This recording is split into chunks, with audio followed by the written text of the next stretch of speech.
You've been trapped in your own head for too long. The noise never stops. The guilt, the worry, the constant replay of what you should have said, what you should have done. It's eating you alive.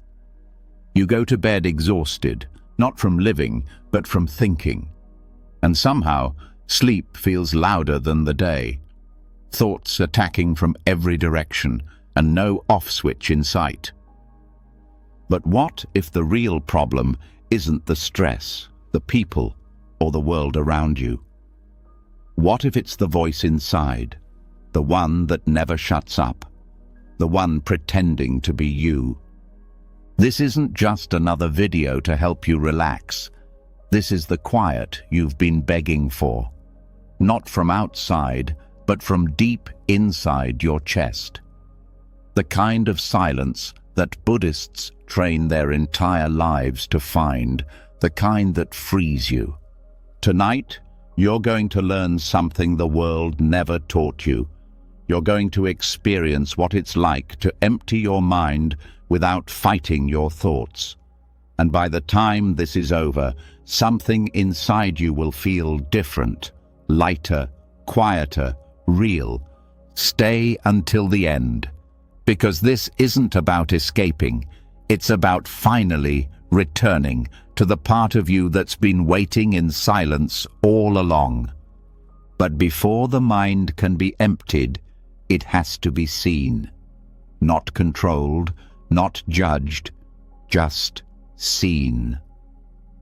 There's a moment, a breath, a flicker of silence that lives just before a thought is born.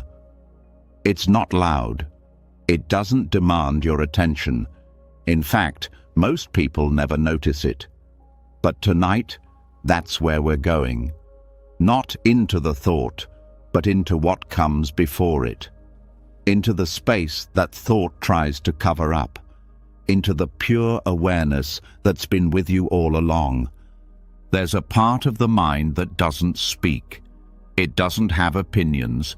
It doesn't argue. And it never tries to prove anything.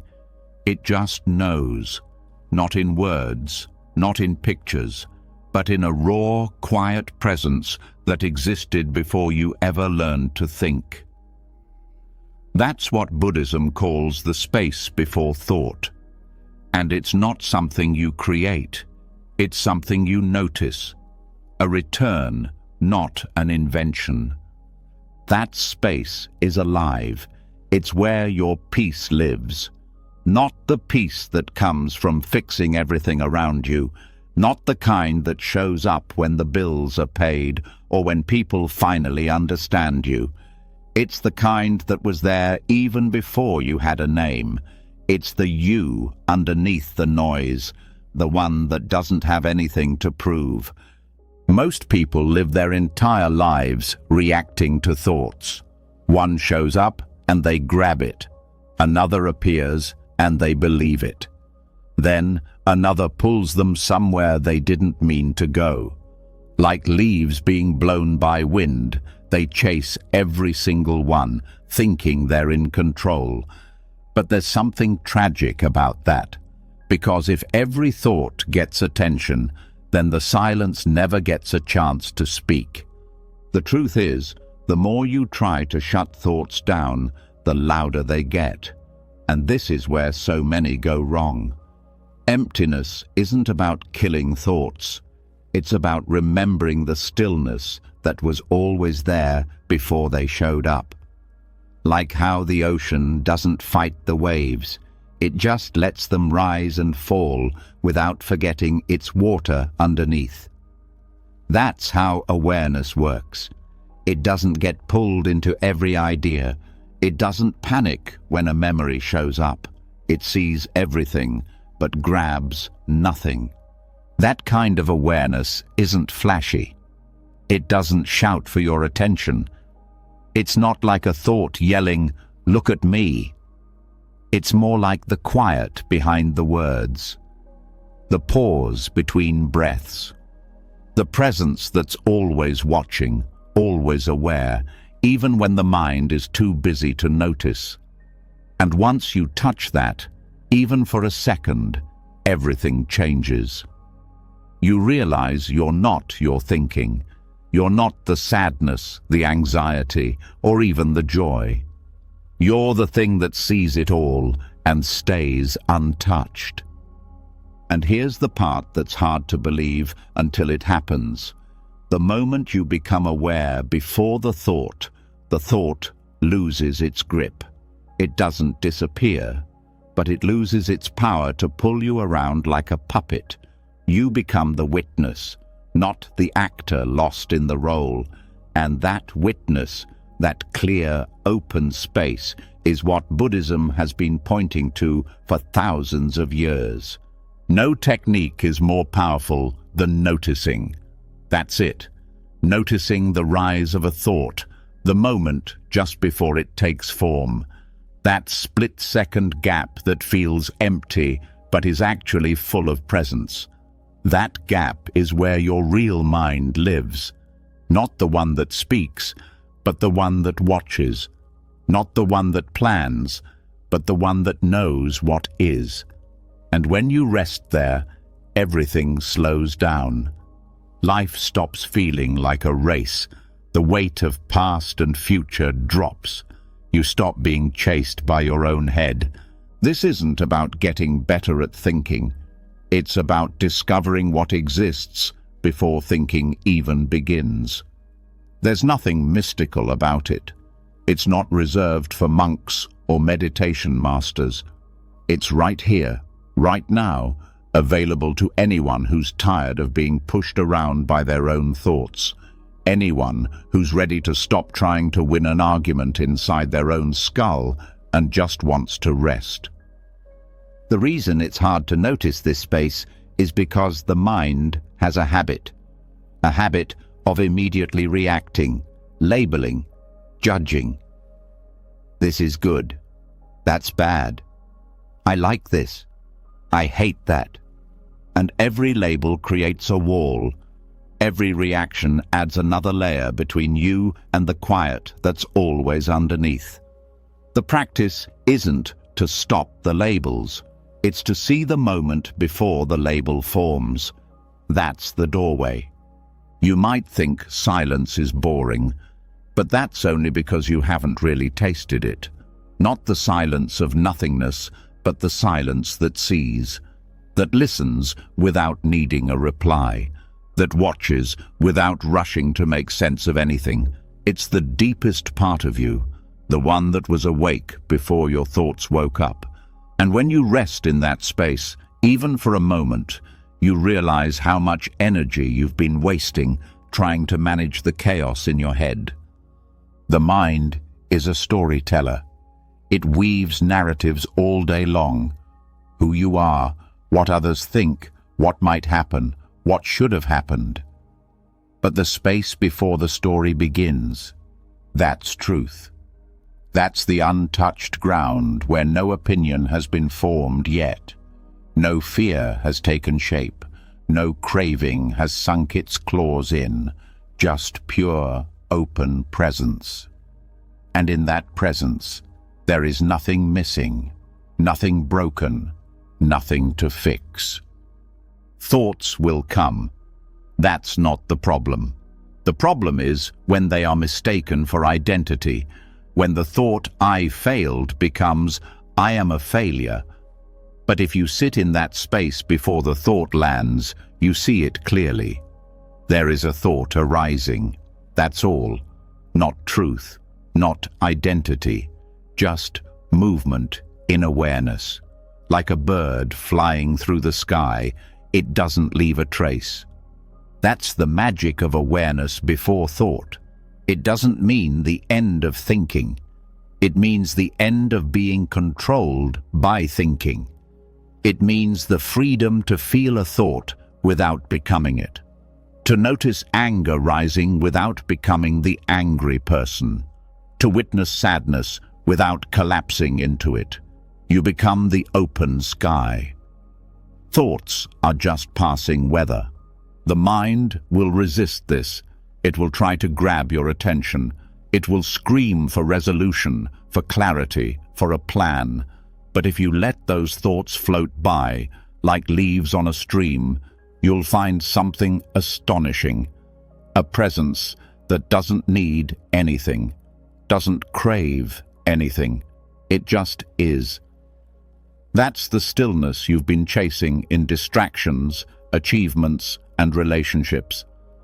But it was always right here, underneath the noise. There's nothing you need to do to access it. No technique, no chant, no belief system, just a gentle turning of attention, away from the content of thought and toward the space it arises in. That shift is the beginning of freedom, the beginning of emptiness, not as nothingness, but as wholeness without clutter. You can practice this anywhere, while walking, while sitting, even while lying down, listening to this.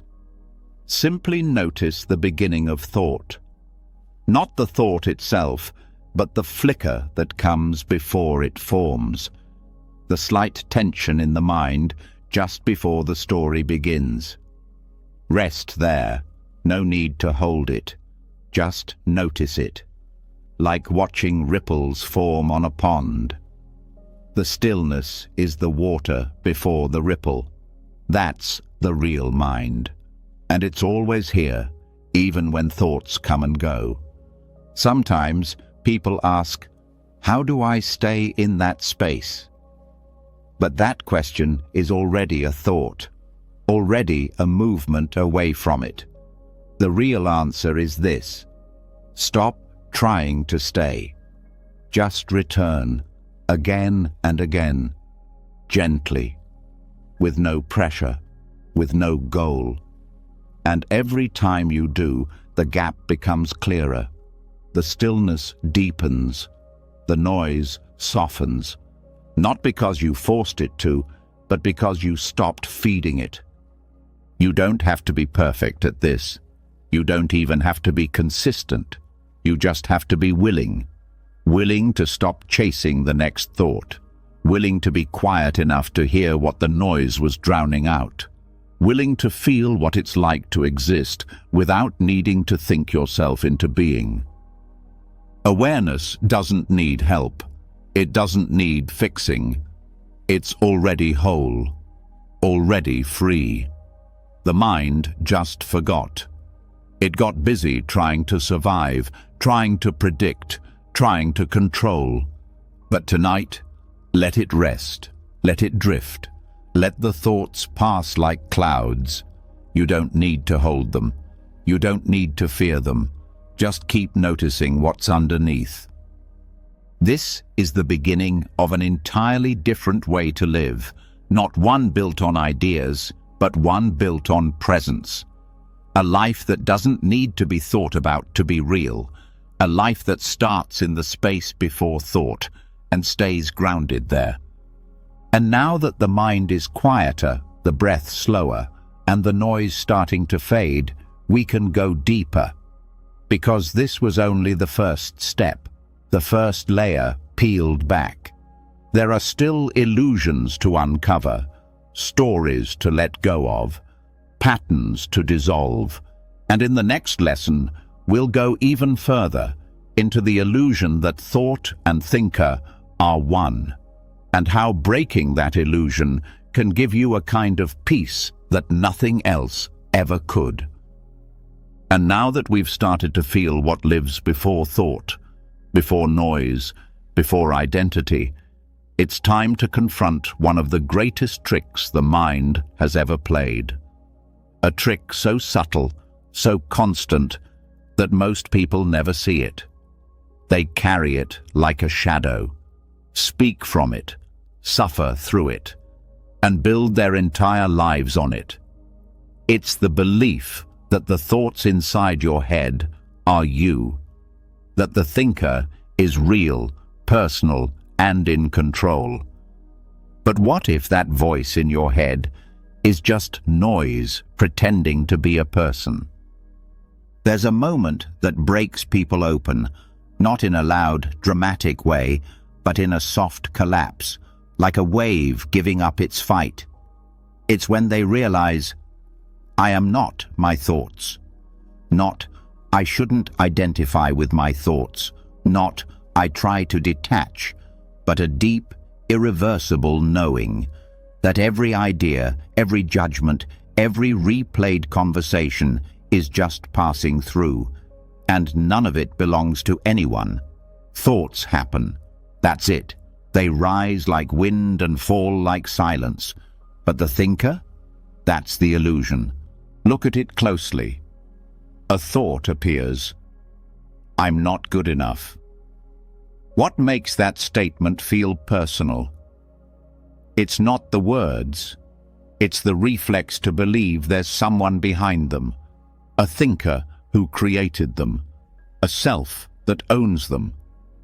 But hold that belief up to the light, and it falls apart. Did you choose that thought? Did you build it from scratch? Or did it simply appear uninvited, like a bird landing on a branch? Most people live their entire lives like this. A thought arises, they attach to it, and it becomes their truth. I'm anxious instead of anxiety is here. I'm a failure instead of there's a thought about failure. But here's the truth that Buddhism has been whispering for centuries. Thoughts arise in awareness, but they are not the awareness itself. Just like a cloud floats through the sky, thought passes through the mind. The sky doesn't become the cloud. It just holds it and lets it pass. It's only when the thought is believed, when it's picked up and held like a precious possession, that suffering begins. That belief gives it power. But power isn't truth. Believing something doesn't make it real. And the thinker, the one who seems to be crafting every thought, it's not a person, it's just another thought. The thinker is a mental echo pretending to be the source. When you watch your thoughts closely, something strange happens. You start to see that they come from nowhere. They bubble up without permission. You don't decide them, they decide themselves.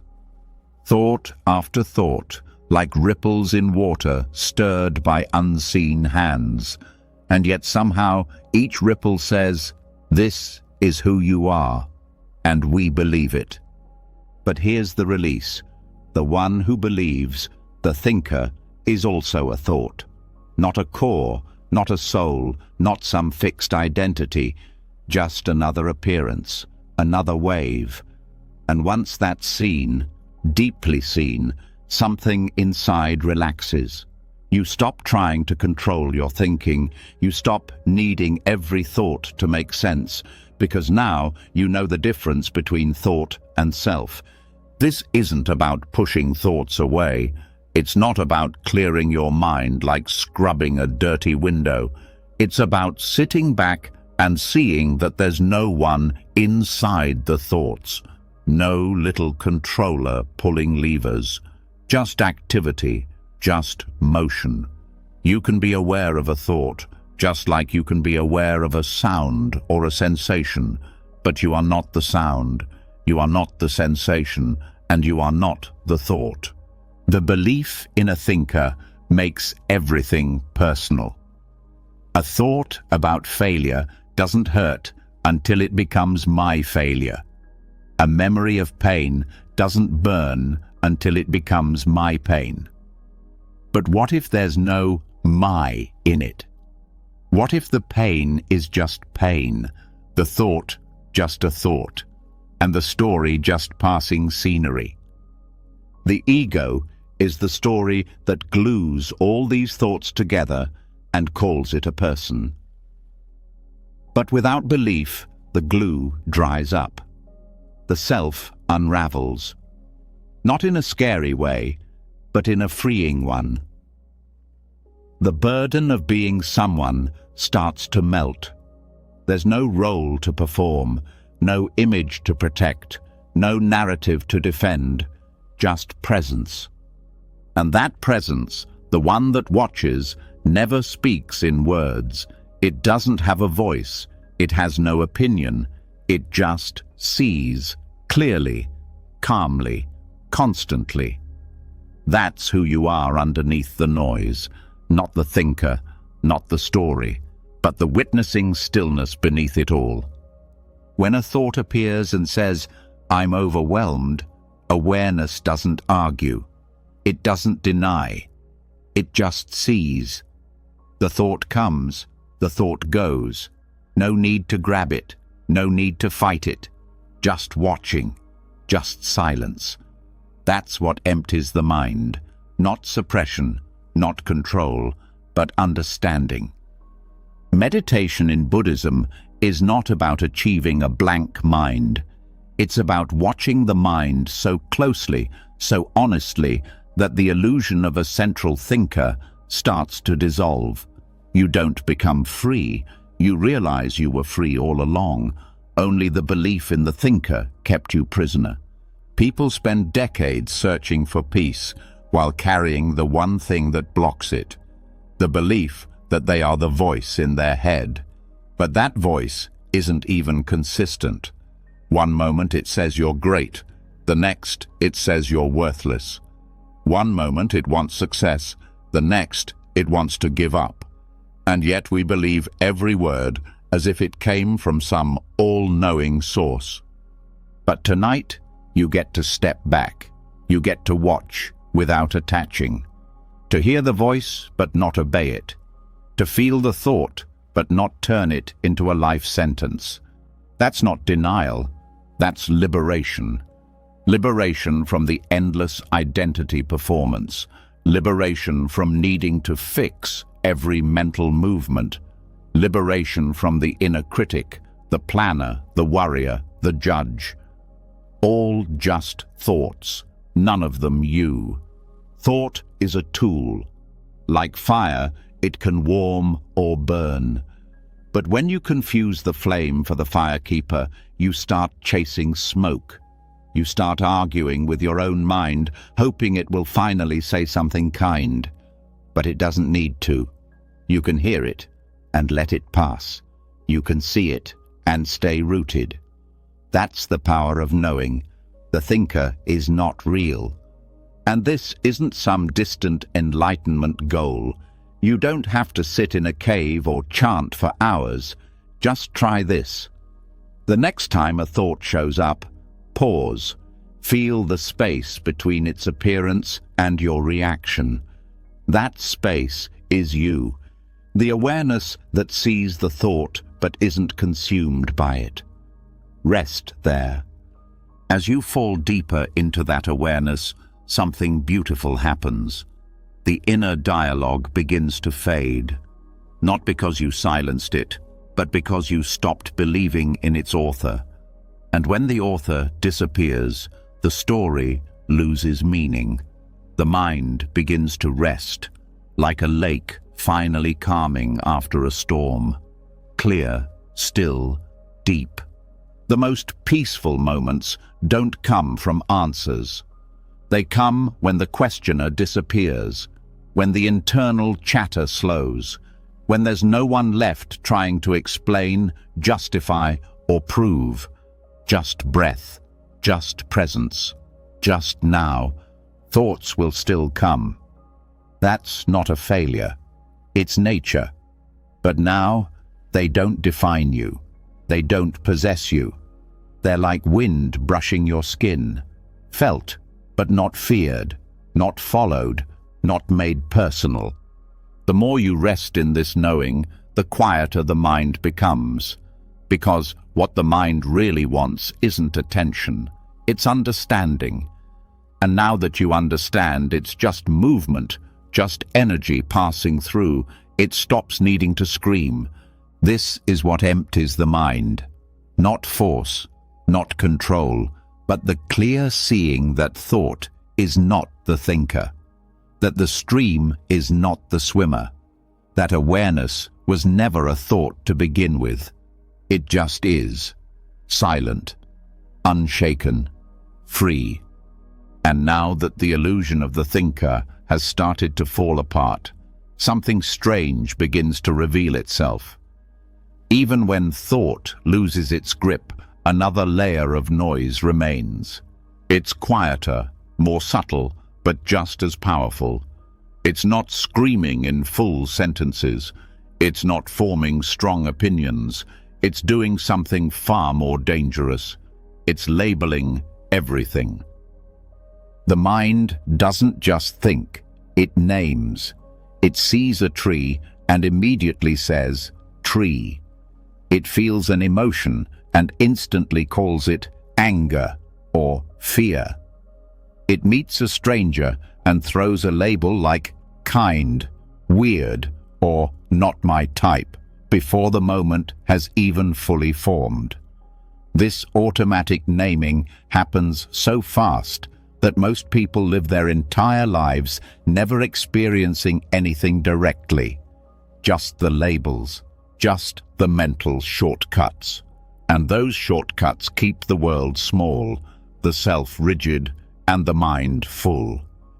This is where a massive part of mental clutter hides. Not in dramatic thoughts, but in the constant background noise of interpretation. The brain turns every raw moment into a file. And in that filing process, the aliveness of the experience gets smothered. The more names something gets, the less we see what it actually is. Buddhism has always warned about this trap, because the moment you name something, you stop being curious about it. This is sadness. Done. That's a bird. Done. He's annoying. Done. But what if the sadness isn't just sadness? What if that bird isn't just a bird? What if annoying is actually covering up 100 other things you're feeling? The truth is, naming locks the moment into a concept. And concepts are recycled versions of reality, not reality itself. The danger of labeling isn't that it's wrong. It's that it becomes invisible. The mind starts believing it sees the truth, when all it sees are symbols. And this creates distance. Distance between you and the raw energy of the world. Between you and your emotions. Between you and the person sitting across from you. You're not seeing them. You're seeing your mind's shortcut version of them. And suddenly, life becomes a slideshow of assumptions. Language is a tool, but when the tool starts running by itself, it builds walls. Every time something is named, it's pinned down, it's frozen, it's boxed, and soon the whole world is reduced to a series of categories like labels on jars: safe, predictable, and dead. There's no wonder, no awe, no depth in a life that's constantly filtered through names. This is what Zen practice tries to point at with koans and paradoxes. It's not about confusing the student. It's about shaking them out of the habit of relying on logic and labels. It's about breaking the need to define everything. Because the moment something is defined, it stops moving. And truth is always moving, always changing, never something that can fit inside a word. Direct experience doesn't have a name. The taste of tea before you call it bitter. The sound of a bird before the word chirping enters your mind. The feeling of sadness before it becomes a bad mood. That's the real life. That's the unfiltered now. And that's the place where the mind begins to empty. This doesn't mean you should stop speaking or never use words. It means you start seeing language as a layer, not the thing itself. You start noticing when a label sneaks in and cuts you off from the richness of the moment.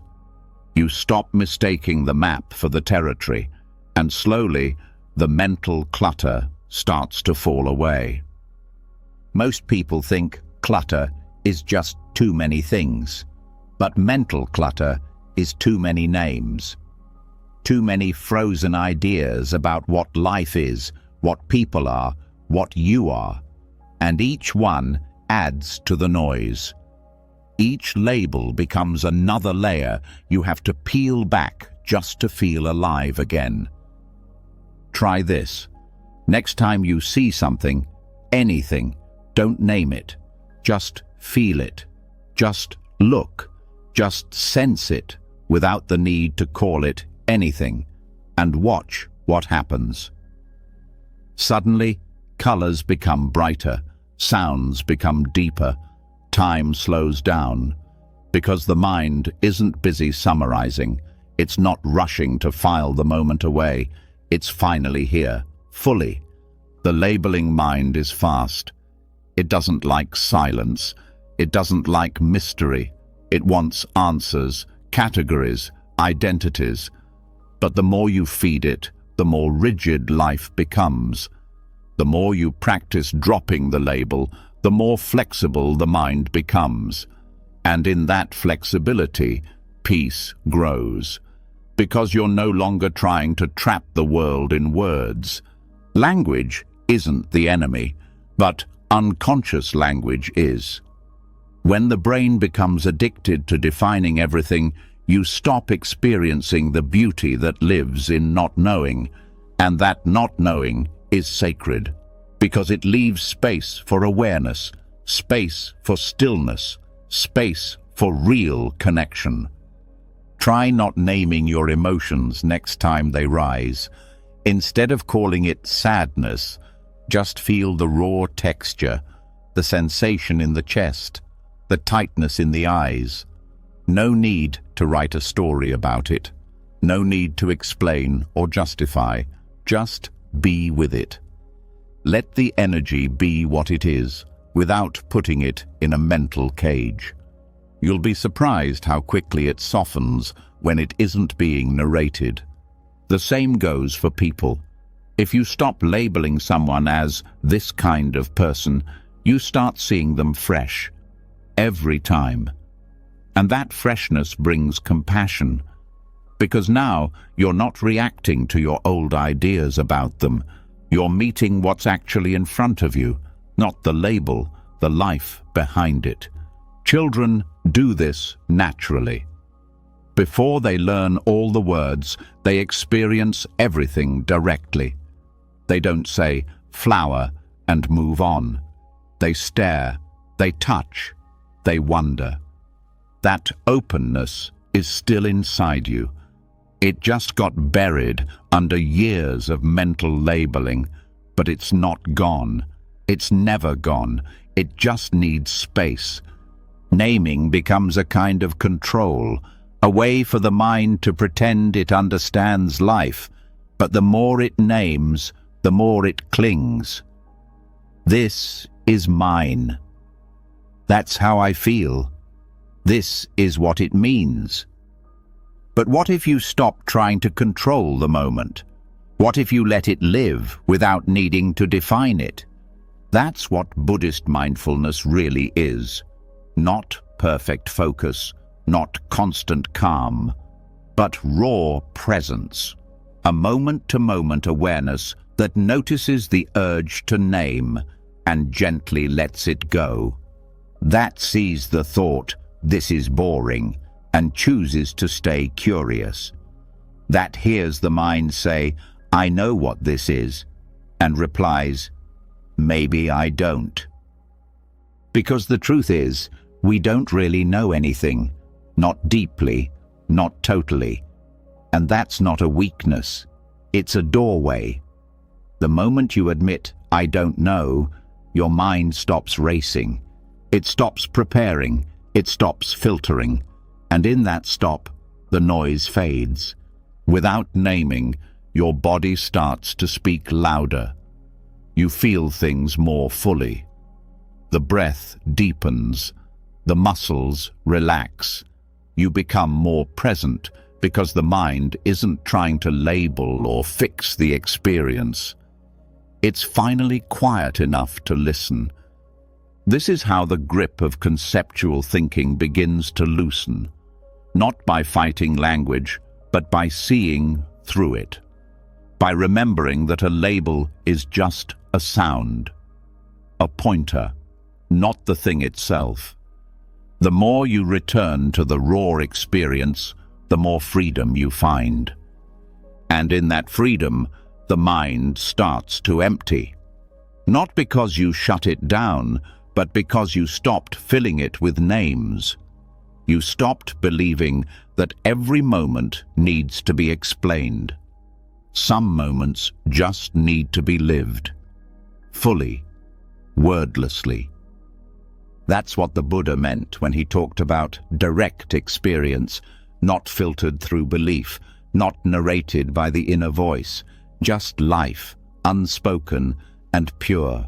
And when you rest there, you realize silence is not the absence of sound, it's the absence of naming, the absence of interpretation, the absence of mental clutter pretending to be understanding. Now that the habit of labeling has started to lose its grip, something unexpected begins to surface. Beneath the words, beneath the thoughts, beneath even the silence of non-naming, there's still someone watching. A quiet presence that says, "I'm observing now." It seems peaceful at first, even spiritual, but look closer. That too is a layer, a subtle identity, a mask of control. And the mind, clever as it is, hides behind this mask thinking it has found freedom. But what if the one who watches is just another role? What if holding on to the observer is the final trap? This is where the path gets subtle, even strange. Because mindfulness, if misunderstood, can become another cage. It starts with awareness, learning to see the thoughts without following them, to witness emotion without being pulled into it. And that shift is powerful. It breaks identification. It loosens suffering. But something quiet and dangerous can happen next. The ego adapts. It puts on a new costume. I am the witness, it says. I am the one who watches calmly. And without realizing it, you've built a new identity out of detachment. It's peaceful, but it's tight. There's effort in it, a constant holding of attention, a gentle pushing away of experience, a subtle judgment about what should or shouldn't be happening. Watching becomes a job, the watcher becomes the boss, and freedom slips quietly out the back door, because true emptiness doesn't need a witness. In fact, emptiness only fully opens when there's no one left watching at all. Letting go of the observer is terrifying at first, because it feels like surrendering your last bit of control, the last thread of self. But that thread is still tension, it's still separation. And as long as the observer remains, there's always a gap between life and the one experiencing it. A split, a distance. And in that gap, suffering finds a way in. The Buddhist masters warned about this. They spoke of the watcher trap, where meditation turns into surveillance, where presence becomes stiffness, where attention turns into a silent effort to remain above the experience. But real presence doesn't hover. It dissolves, it merges, it disappears completely. There's a kind of watching that isn't coming from a person. It's just awareness, natural, wordless, free of a center. It doesn't say, "I'm here now." It doesn't claim insight. It doesn't hold a position. It just is. And that's the difference. The observer claims. True awareness doesn't. The observer separates. True awareness includes. The observer watches, like a parent watches a child. Awareness simply experiences, without commentary, without ownership. To let go of the observer is not to lose awareness. It's to lose the idea of being the one who's aware. It's to drop even the subtle I that says, "Look how present I am." It's not a movement you make. It's a soft falling back, a dissolving, a giving up of control so complete that even the one who lets go disappears. This is the final letting go, because every layer before this had something to release, a thought, a label, an identity. But this one asks for everything, even your idea of yourself as the spiritual one, the mindful one, the seeker, the awakened. All of it has to go. And what's left isn't emptiness as absence. It's emptiness as fullness, life without edges, awareness without an owner. That shift cannot be forced. It happens when the watching becomes too heavy, when mindfulness turns into tension, when the one trying to be present finally gets tired. So tired, it lets go. Not because it wants to, because it has no energy left to hold on. And in that collapse, in that surrender, silence returns. Not the silence of effort, but the silence of no one being there. Even now, part of the mind may be trying to understand this, to grasp it, to prepare to experience it. That's normal. That's just the observer tightening its grip, trying to stay in charge. But this isn't something to understand. It's something that happens when there's nothing left to do, when all trying is gone. And the watcher, who spent so long pretending to be peace, fades into the background and never returns. This doesn't mean you disappear. It means the illusion of separation disappears. Life continues. You walk, talk, breathe. But there's no sense of being the one who's doing it. It's just happening, without a center, without commentary, without a watcher saying, "Now I'm watching." Many people stop at the witness stage. It feels safe. It feels spiritual. But deep down, they know something is still being held. Some identity is still alive, and that aliveness carries tension. If you watch it closely, you'll feel it. A tightness in the belly, a subtle fear behind the eyes, a need to remain in control. That's the clue. The watcher is still playing the game. Letting it go doesn't mean becoming mindless. It means letting experience live without being observed. Letting the moment unfold without inserting yourself into it. Without narrating, without tracking, without trying to stay present. Just being. Not being aware of being, just being. This kind of presence can't be described, because description already breaks it. It's like trying to explain silence by making noise. It's a state beyond commentary, beyond concept, beyond witnessing. It doesn't need to be maintained. It doesn't need to be remembered. It's not an achievement. It's what was always here, under the effort to be here. The observer says, "Be careful, don't lose yourself." But that fear is the last defense of the ego, because when the watcher drops, the self goes with it. And what's left is not nothingness, it's everythingness. A vast, open stillness that holds all things, needs nothing, resists nothing. It doesn't speak, but it answers every question, not with words, but with presence. Try noticing it now, not by trying to be present, but by letting go of trying to be present.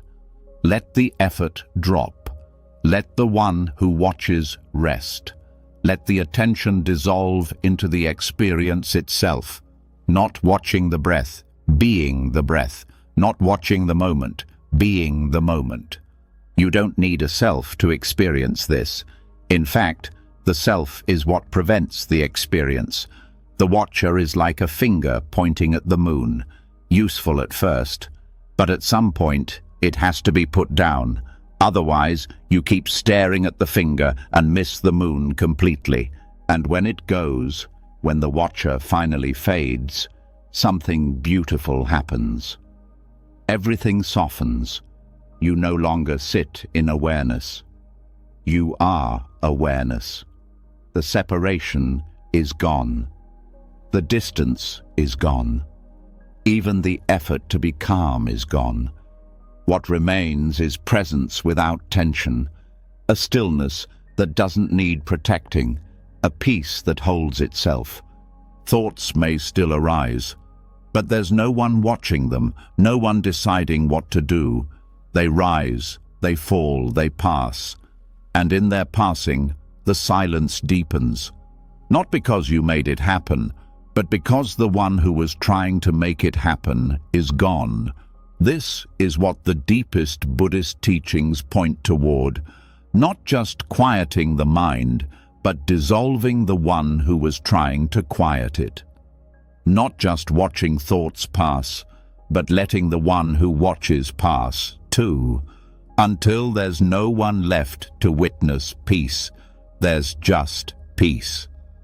And now that the watcher has been seen for what it is, just another mask the mind wears to feel in control, we come to something even more intimate. Something that doesn't hide behind thoughts or pretend to be wise. It shows up raw, hot, and urgent. Emotion. The one thing that makes even seasoned practitioners flinch. Not because it's complicated, but because it feels so real. But what if emotion, too, is just a passing event? What if feeling something deeply doesn't make it true? This is where most people get pulled back in. The mind becomes quiet, the observer drops, but then a wave of sadness rises, or a flash of anger. And without realizing it, the person who thought they had emptied their mind suddenly finds themselves drowning in a storm of feeling. Not because the feeling is too strong, but because it was believed, it was touched, it was resisted, labeled, or owned. And that's when it sticks. Emotions are not problems. They're not signs of weakness or something to be healed. They are mental weather, temporary bursts of energy that pass through the system. But the moment you resist them, they linger. The moment you interpret them, they harden. And the moment you believe them, they become part of the story that keeps the self alive. The illusion is that emotion means something about who you are. I feel anxious, so I must be broken. I feel jealous, so I must be unspiritual. But none of that is true. Emotion isn't personal. It's not a verdict. It's just movement, just energy, like wind through a field. It doesn't belong to anyone. It doesn't have a message. It only asks to be felt and left alone. Buddhist teachings have always emphasized non-resistance as the key to freedom. But when it comes to emotion, non-resistance is often misunderstood. People think it means suppressing feelings, ignoring them, or pretending to be calm. But real non-resistance is deeper than that.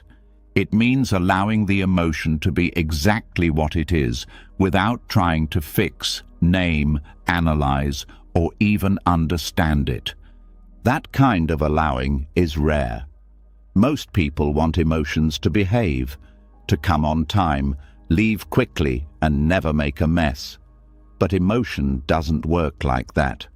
It arrives unannounced. It moves through the body. It shakes things loose.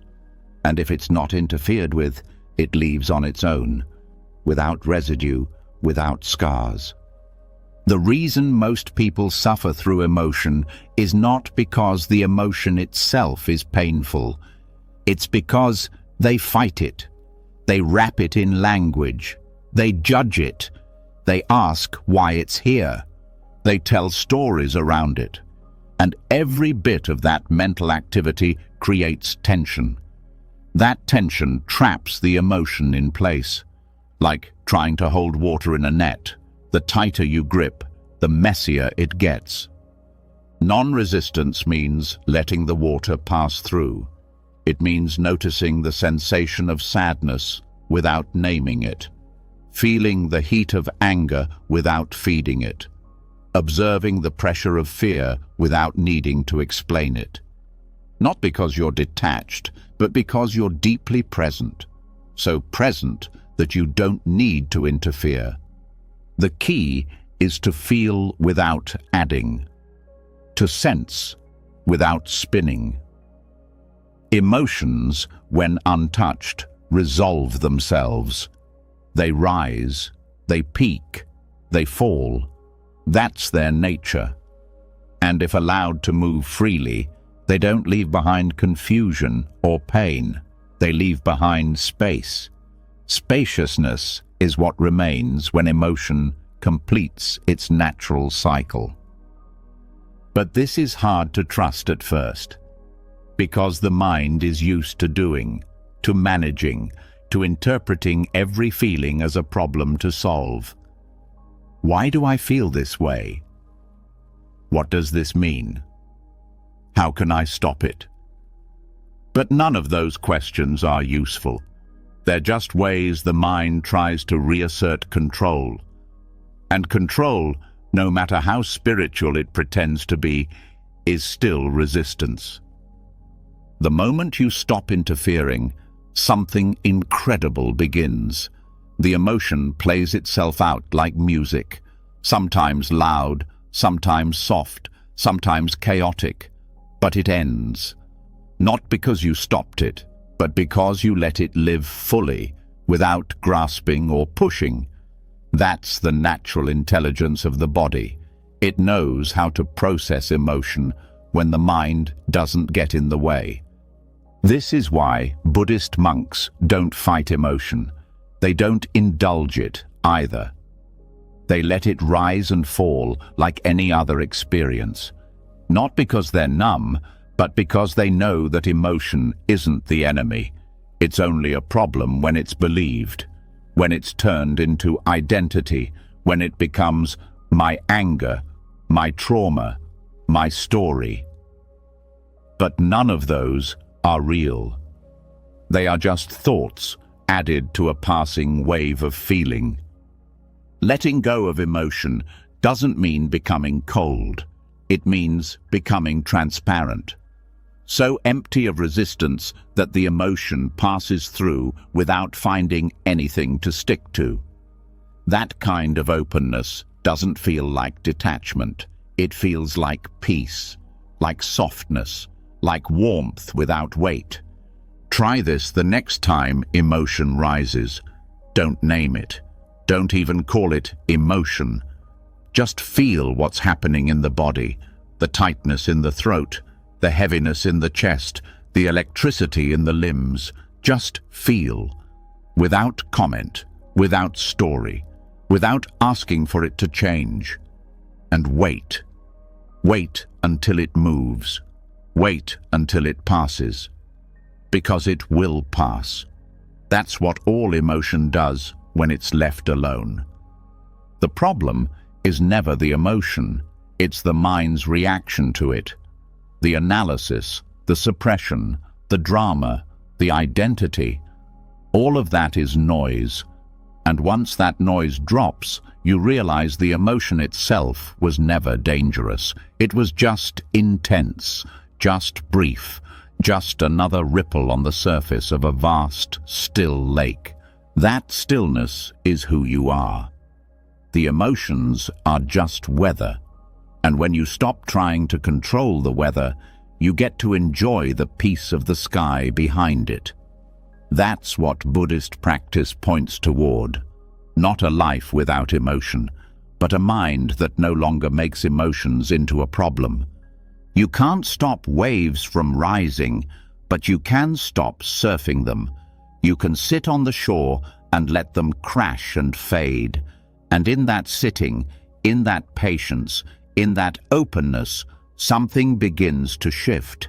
The emotions lose their edge, their urgency fades, not because they're gone, but because you're no longer feeding them with attention, resistance, or identity. This kind of practice brings a different kind of strength. Not the strength to hold things in, but the strength to let them move, to feel everything fully and yet not be shaken. That's not indifference, that's clarity, that's presence. That's the kind of peace that doesn't depend on mood or emotional weather. It's steady, grounded, alive. And in that peace, the mind finally finds rest. Because it's not being used to resist anymore, not being used to control, just being. And when the mind is just being, emotions become what they always were, passing energy, not problems, not truths, not who you are. Now that emotions have been felt without resistance and released without residue, a quiet clarity has begun to grow. But with that clarity comes something unexpected: insight. Realizations begin to form. Patterns become visible. The mind starts collecting lessons, pieces of truth, bits of transformation. And here, without noticing, another trap begins. Because even wisdom, if not handled carefully, turns into weight. And what was once light becomes baggage. The mind, even in awakening, has a habit of accumulation. There's something deeply seductive about insight, especially spiritual insight. It feels powerful. It gives the illusion of progress. It whispers, "You're finally getting it." And maybe you are. But the danger isn't in the realization. It's in the grip, in the mind's quiet need to store what's been seen, to own it, to repeat it, to make it part of identity. The seeker becomes the knower. The student becomes the teacher. And the openness that allowed insight in begins to close. Wisdom, when hoarded, becomes noise. Not because it's wrong, but because it's no longer alive. It's been frozen into a concept, a belief, a story. And now, instead of flowing through awareness, it clutters it. Just like too many clothes in a suitcase, even beautiful things can become a burden when packed for too long. Buddhism has always warned about attachment, not just to objects, people, or emotions, but to understanding. The mind wants to turn insight into a trophy, something to revisit, something to repeat. But truth doesn't live in memory. It lives in the moment. And the moment can't be carried. It can only be entered. There's a difference between living wisdom and storing it. When it's lived, it's invisible. It doesn't speak in quotes or flashbacks. It moves quietly. It acts without thinking. It responds without reference. That kind of wisdom leaves no trace. It rises when needed, disappears when not. It's not something you hold. It's something that flows through you. But the mind fears forgetting. It wants to write everything down, repeat it, memorize it. It's scared that if it lets go, the lesson will disappear. But the truth is the opposite. What's real doesn't need to be held. It returns when it's needed, not because you remembered, but because you remained empty enough for it to arise again. The more insight is carried, the more rigid the mind becomes. This is how it works. This is what I've realized. This is the truth. But all of that is past. old words trying to describe a moment that's already gone. And the moment now unfolding, it's not the same. It needs fresh eyes, not remembered eyes. There's a beauty in forgetting, not the kind that loses lessons, but the kind that makes space for new seeing. A mind that doesn't rely on what it knew yesterday is free to meet today, without filters, without assumptions. That freshness is what allows wisdom to stay alive, not repeated, but reborn. Some of the greatest Zen teachings make no sense when clung to.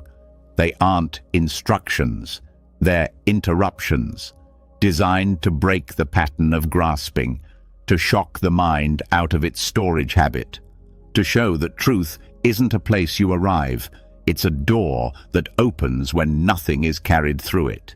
Even spiritual knowledge can become a cage. When the mind starts measuring progress, comparing realizations, quoting teachings, it's not being wise, it's being clever. And cleverness is loud. Wisdom is quiet. One talks about what it knows, the other listens to what is. Letting go of accumulated insight is not forgetting, it's trusting. Trusting that presence is smarter than memory, that clarity doesn't need a reference point, that freedom isn't built on what you've learned, but on what you're willing to release. The mind thinks, if I forget this, I'll go backward. But there's no backward on this path, only deeper. And depth doesn't come from collecting more. It comes from holding less, from becoming so empty that wisdom doesn't visit. It lives in you. Try watching how the mind wants to share insight, how it wants to explain, prove, teach. That's not wrong. But notice the tension in it, the grasping, the self-importance. That's the residue. That's where wisdom has turned into identity. And identity, even spiritual identity, is noise. True knowing doesn't need to speak. It doesn't need to convince.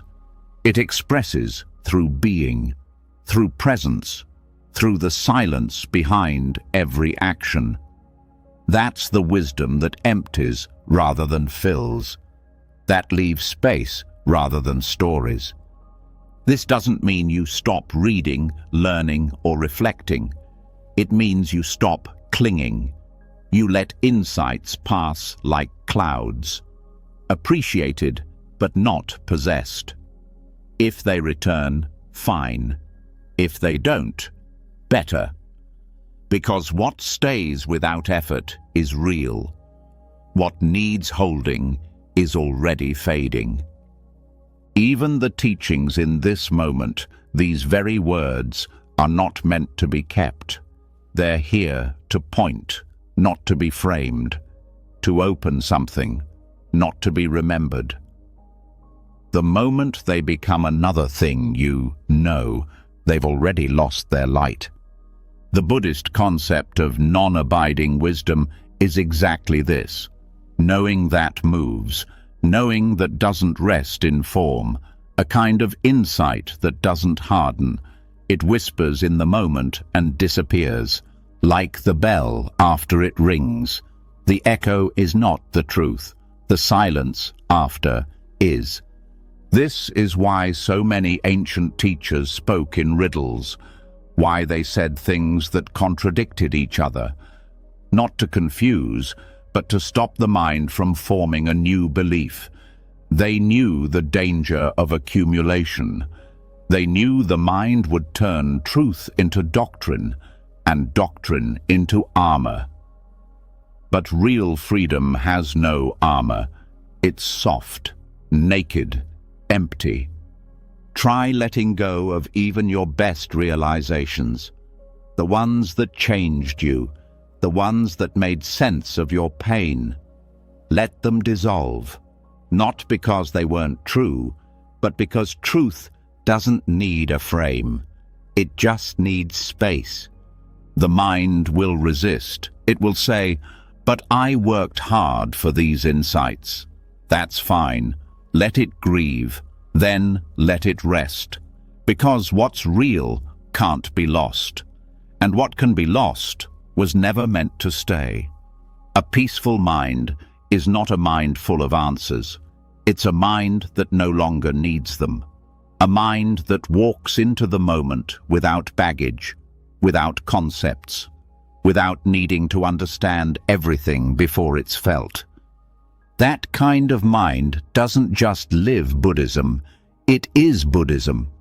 Not because it knows the teachings, but because it reflects their spirit, a spirit of surrender, of emptiness, of being so free from needing to be right that truth flows effortlessly.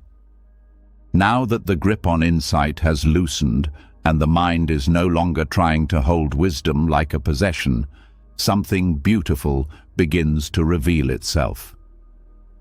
Action. Not the kind driven by thought or choice, not the kind planned by mental strategy, but a pure movement that rises from stillness itself. This is the next doorway. Action without the thinker, movement without mental noise, life unfolding through the body without interference from the mind. Zen calls this the still mind that moves, and it changes everything. There is a peace deeper than silence. It's the peace that remains untouched even when you're walking, cooking, cleaning, or speaking. Not because the world has gone quiet, but because the noise inside you has stopped claiming ownership of everything you do. Monks train for years not to learn this, but to unlearn everything that gets in its way. The belief that you must think to act, that you must plan to move, that you must know what comes next before taking the step. But the body already knows. Life already flows. You don't think your way into blinking. You don't calculate how to raise your hand. These things just happen. And that's the key. The more thinking pulls away, the more doing becomes effortless, not mindless, but unburdened. The Zen tradition doesn't aim to suppress thought, nor does it glorify inactivity. It teaches how to be so fully present that thinking is no longer the engine. Instead, attention becomes direct. Action becomes clean. There's no mental commentary standing between you and what you're doing. When sweeping the floor, the only reality is the sweep.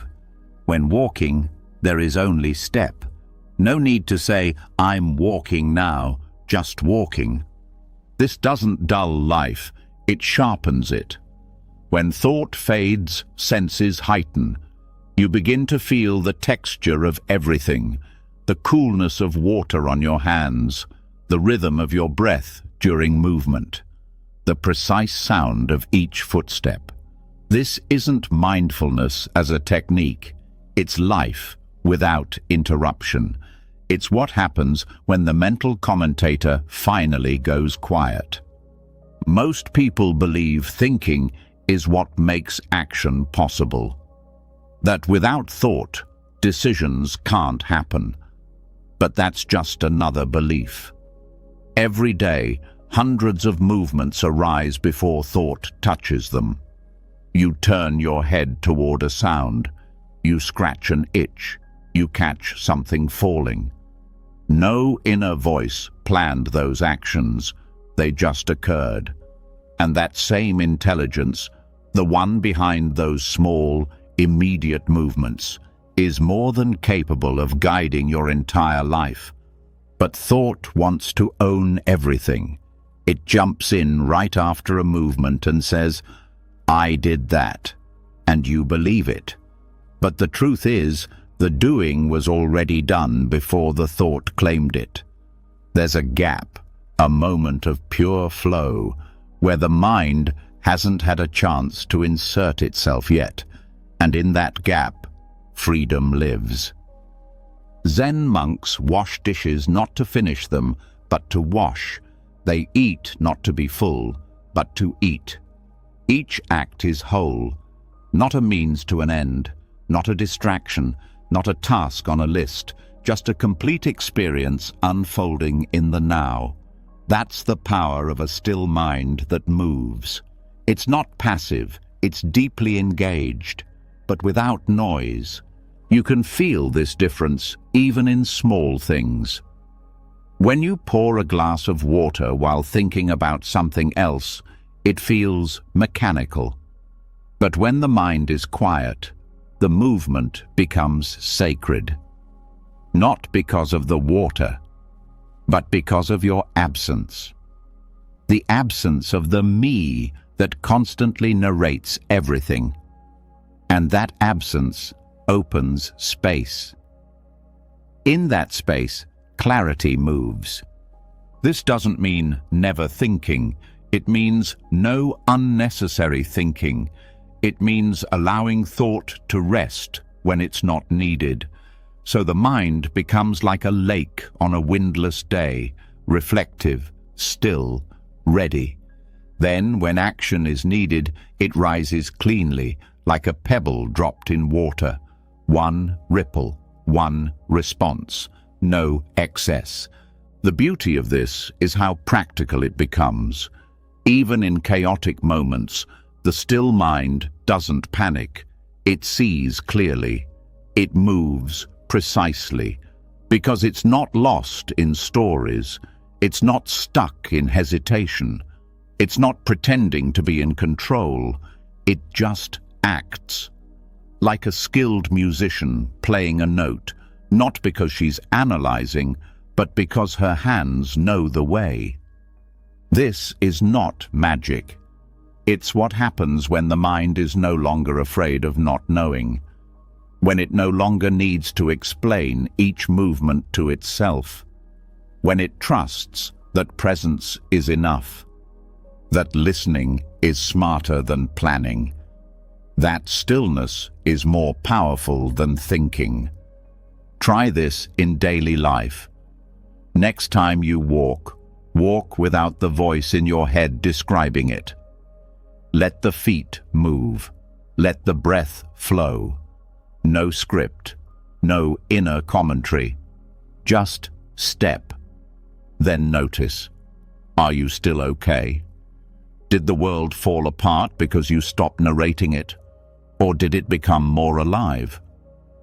This is where Zen goes deeper than just meditation. It brings stillness into motion, not by slowing down, but by removing the one who's always rushing inside your head. That silent rush, the constant push to finish, to be elsewhere, to do it better, is the true noise. And when that's gone, even the most ordinary movement becomes complete. There is no special training required, no exotic posture, only attention without agenda. You don't move to impress, you don't act to accomplish, you just act. Because life is acting through you, and when that's seen, everything becomes lighter. Tasks lose their heaviness, chores lose their dullness. Each moment becomes fresh because no leftover thought is carried into it. In this way, the still mind becomes the most effective mind, not because it's always calm, but because it's always clear, not weighed down by yesterday, not guessing about tomorrow, just responding, naturally, effortlessly. This is why Zen emphasizes things like tea ceremonies, martial arts, and calligraphy. Not for the skill, but for the presence. The art is not in the product, it's in the doing. The act itself becomes meditation, and that meditation doesn't require silence around you, only within. When you act from silence, there is no second guessing, no doubt, no overthinking. Because you're not deciding what to do, you're allowing it to happen. That kind of trust takes time. But it starts with simple things. Washing your hands, folding clothes, preparing food. All can become sacred when the doer is absent and the action is whole.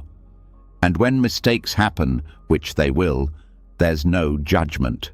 Because no ego was trying to prove anything. The movement was pure. The mind stayed open. Even errors become part of the flow.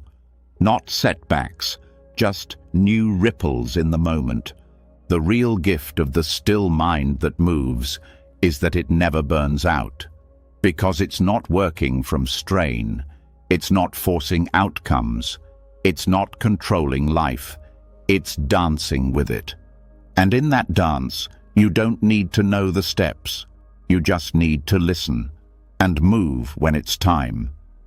Now that movement has begun to arise from silence rather than thought, and action no longer demands the mind's commentary, something deeper begins to reveal itself.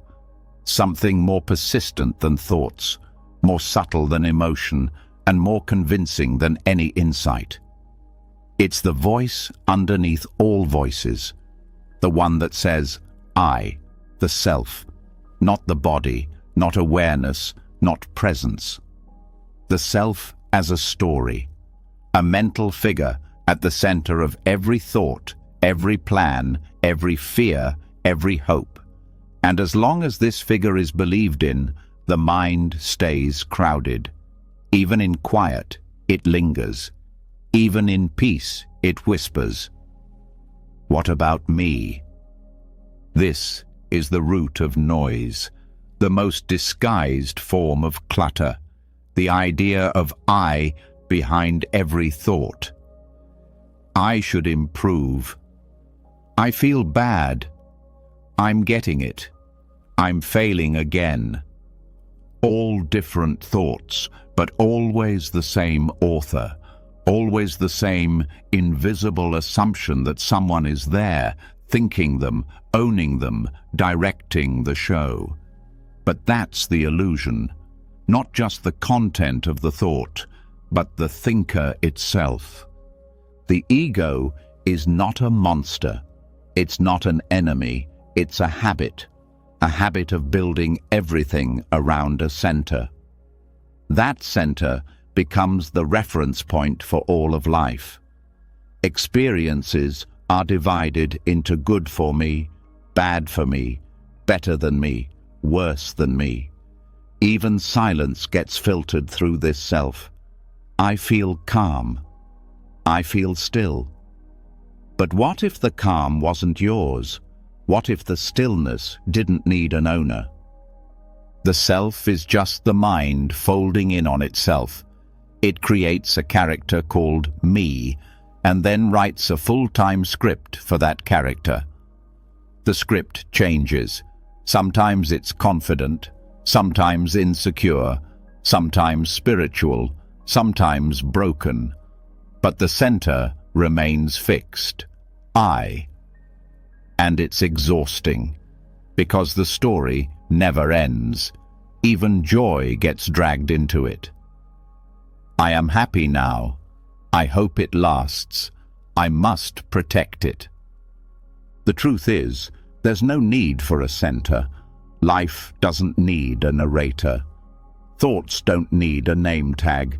Emotions don't need a spokesperson. When the sense of self fades, everything else becomes lighter. Not because life changes, but because the burden of constantly interpreting everything as mine disappears. Forgetting the self doesn't mean forgetting your name or history. It means releasing the need to constantly refer back to a personal identity. It means letting go of the idea that everything must revolve around a point called me. Without that point, thoughts still come, emotions still rise, actions still happen, but they move through space, not through a person. They're not owned, They're not defended. They're just seen, felt, done. This is why ancient teachings pointed to selflessness not as morality, but as freedom. Because as long as there's a self, there's tension. There's fear of loss, fear of failure, fear of not being seen. Not because those things are real, but because the I makes them real. The self needs a future to protect and a past to defend. Without those, it loses its grip. Buddhism doesn't say the self is bad. It says the self is empty. Empty of fixed shape, of permanence, of true substance. But the mind doesn't like emptiness. It fills it with stories. It keeps gluing I onto every experience. I'm getting better. I've fallen back. I need more time. But all of those are just thoughts, not truths, not evidence of a solid self. The most peaceful moments in life happen when you forget yourself, not as an act, but as a side effect. When watching a sunset, laughing with someone, helping a stranger, creating something. In those moments, the I disappears. There's no commentary, no self-awareness, just experience, just life. And afterwards, thought returns and says, I really enjoyed that. But the truth is, you weren't there. Not the self you think you are. Just awareness, just presence. This forgetting is not dissociation. It's not a lack of presence. It's the deepest form of presence. Because the I is the final layer of distraction, the most convincing illusion. When it drops away, the mind becomes vast, the heart becomes soft, experience becomes vivid, and none of it belongs to anyone. The reason the self keeps appearing is because thought needs a subject. Language is built that way. I feel, I think, I want. But underneath the grammar, there's just sensation, just movement, just thought, without ownership, without a center. And that's where peace lives, not in the content, but in the lack of possession. Ego doesn't survive on thought alone, it survives on attention. Every time a thought about me is believed, the self gets stronger. Every time it's questioned, or better yet, not picked up at all, it fades. Not with a bang, with a gentle melting, like fog when the sun rises. Try catching it, noticing when the self appears, not just in obvious ways, but in subtle ones. I'm not doing this right. I understand now. I've lost my peace. Each sentence seems harmless, but each one reinforces a center that doesn't actually exist. The mind keeps circling a ghost, and the more it circles, the more real the ghost feels. But the body knows how to forget. When you're deeply engaged, the self vanishes.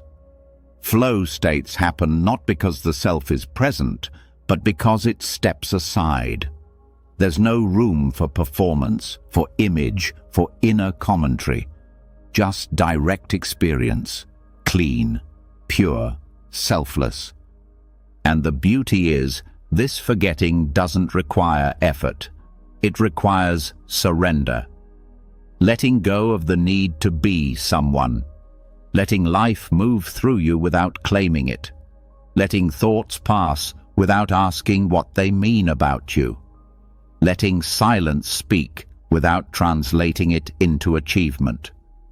Many people fear this. If I forget myself, I'll become passive. I'll lose my drive. But the opposite happens. Without self-consciousness, there's more clarity.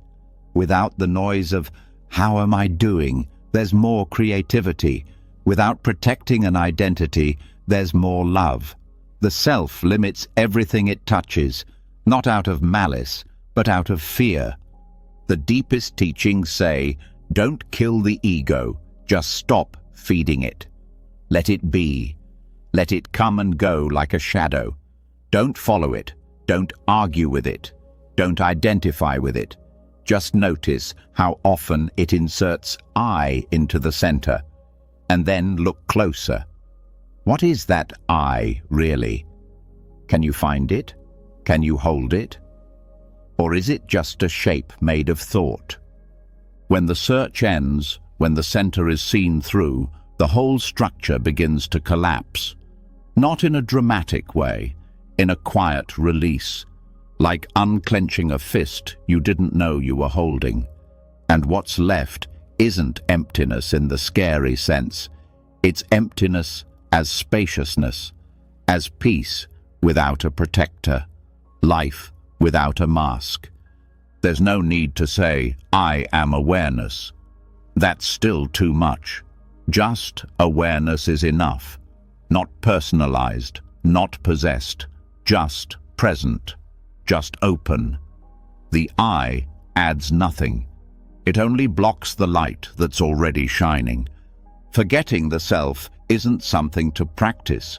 It's something that happens when you stop practicing being someone. It's not a technique. It's a falling away, a soft return to what you were before you learned to narrate your existence. And that return feels like coming home. Now that the self has begun to fade and the center of I is no longer the loudest voice in the mind, something rare becomes possible. A state where action, attention, and silence become one.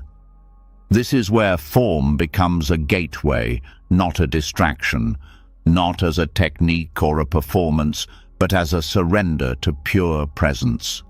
When the hands move without ownership, when beauty flows without the artist. This is the world of no mind.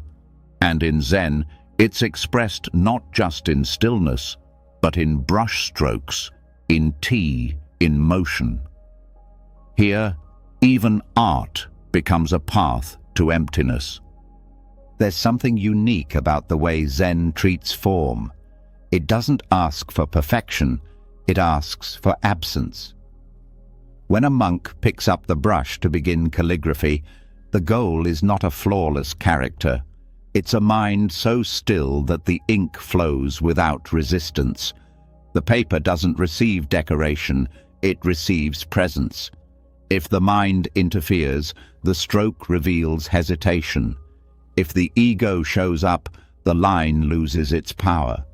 But when no one is there, when thinking vanishes, the mark becomes alive. No mind isn't about removing intelligence, it's about removing interference.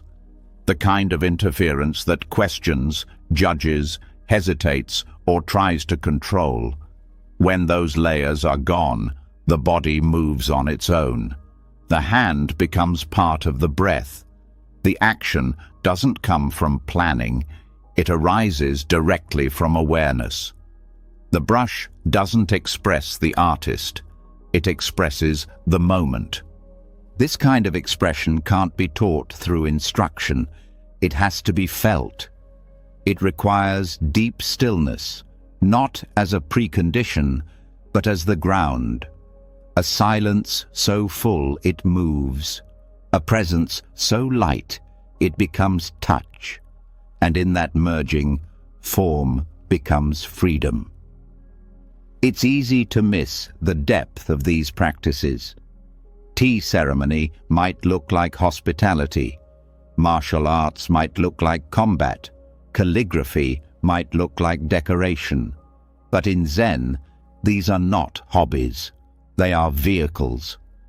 Each one is a doorway that leads the practitioner out of the mind and into reality, directly, immediately, completely. The tea ceremony is a ritual of nothingness. Every motion, pouring water, lifting the bowl, presenting the cup, is done with full awareness, not to impress, not to please, just to be. The point is not the tea. The point is that in that moment, no thought leads the hand, no opinion shapes the gesture. There is no one making tea, just tea being made.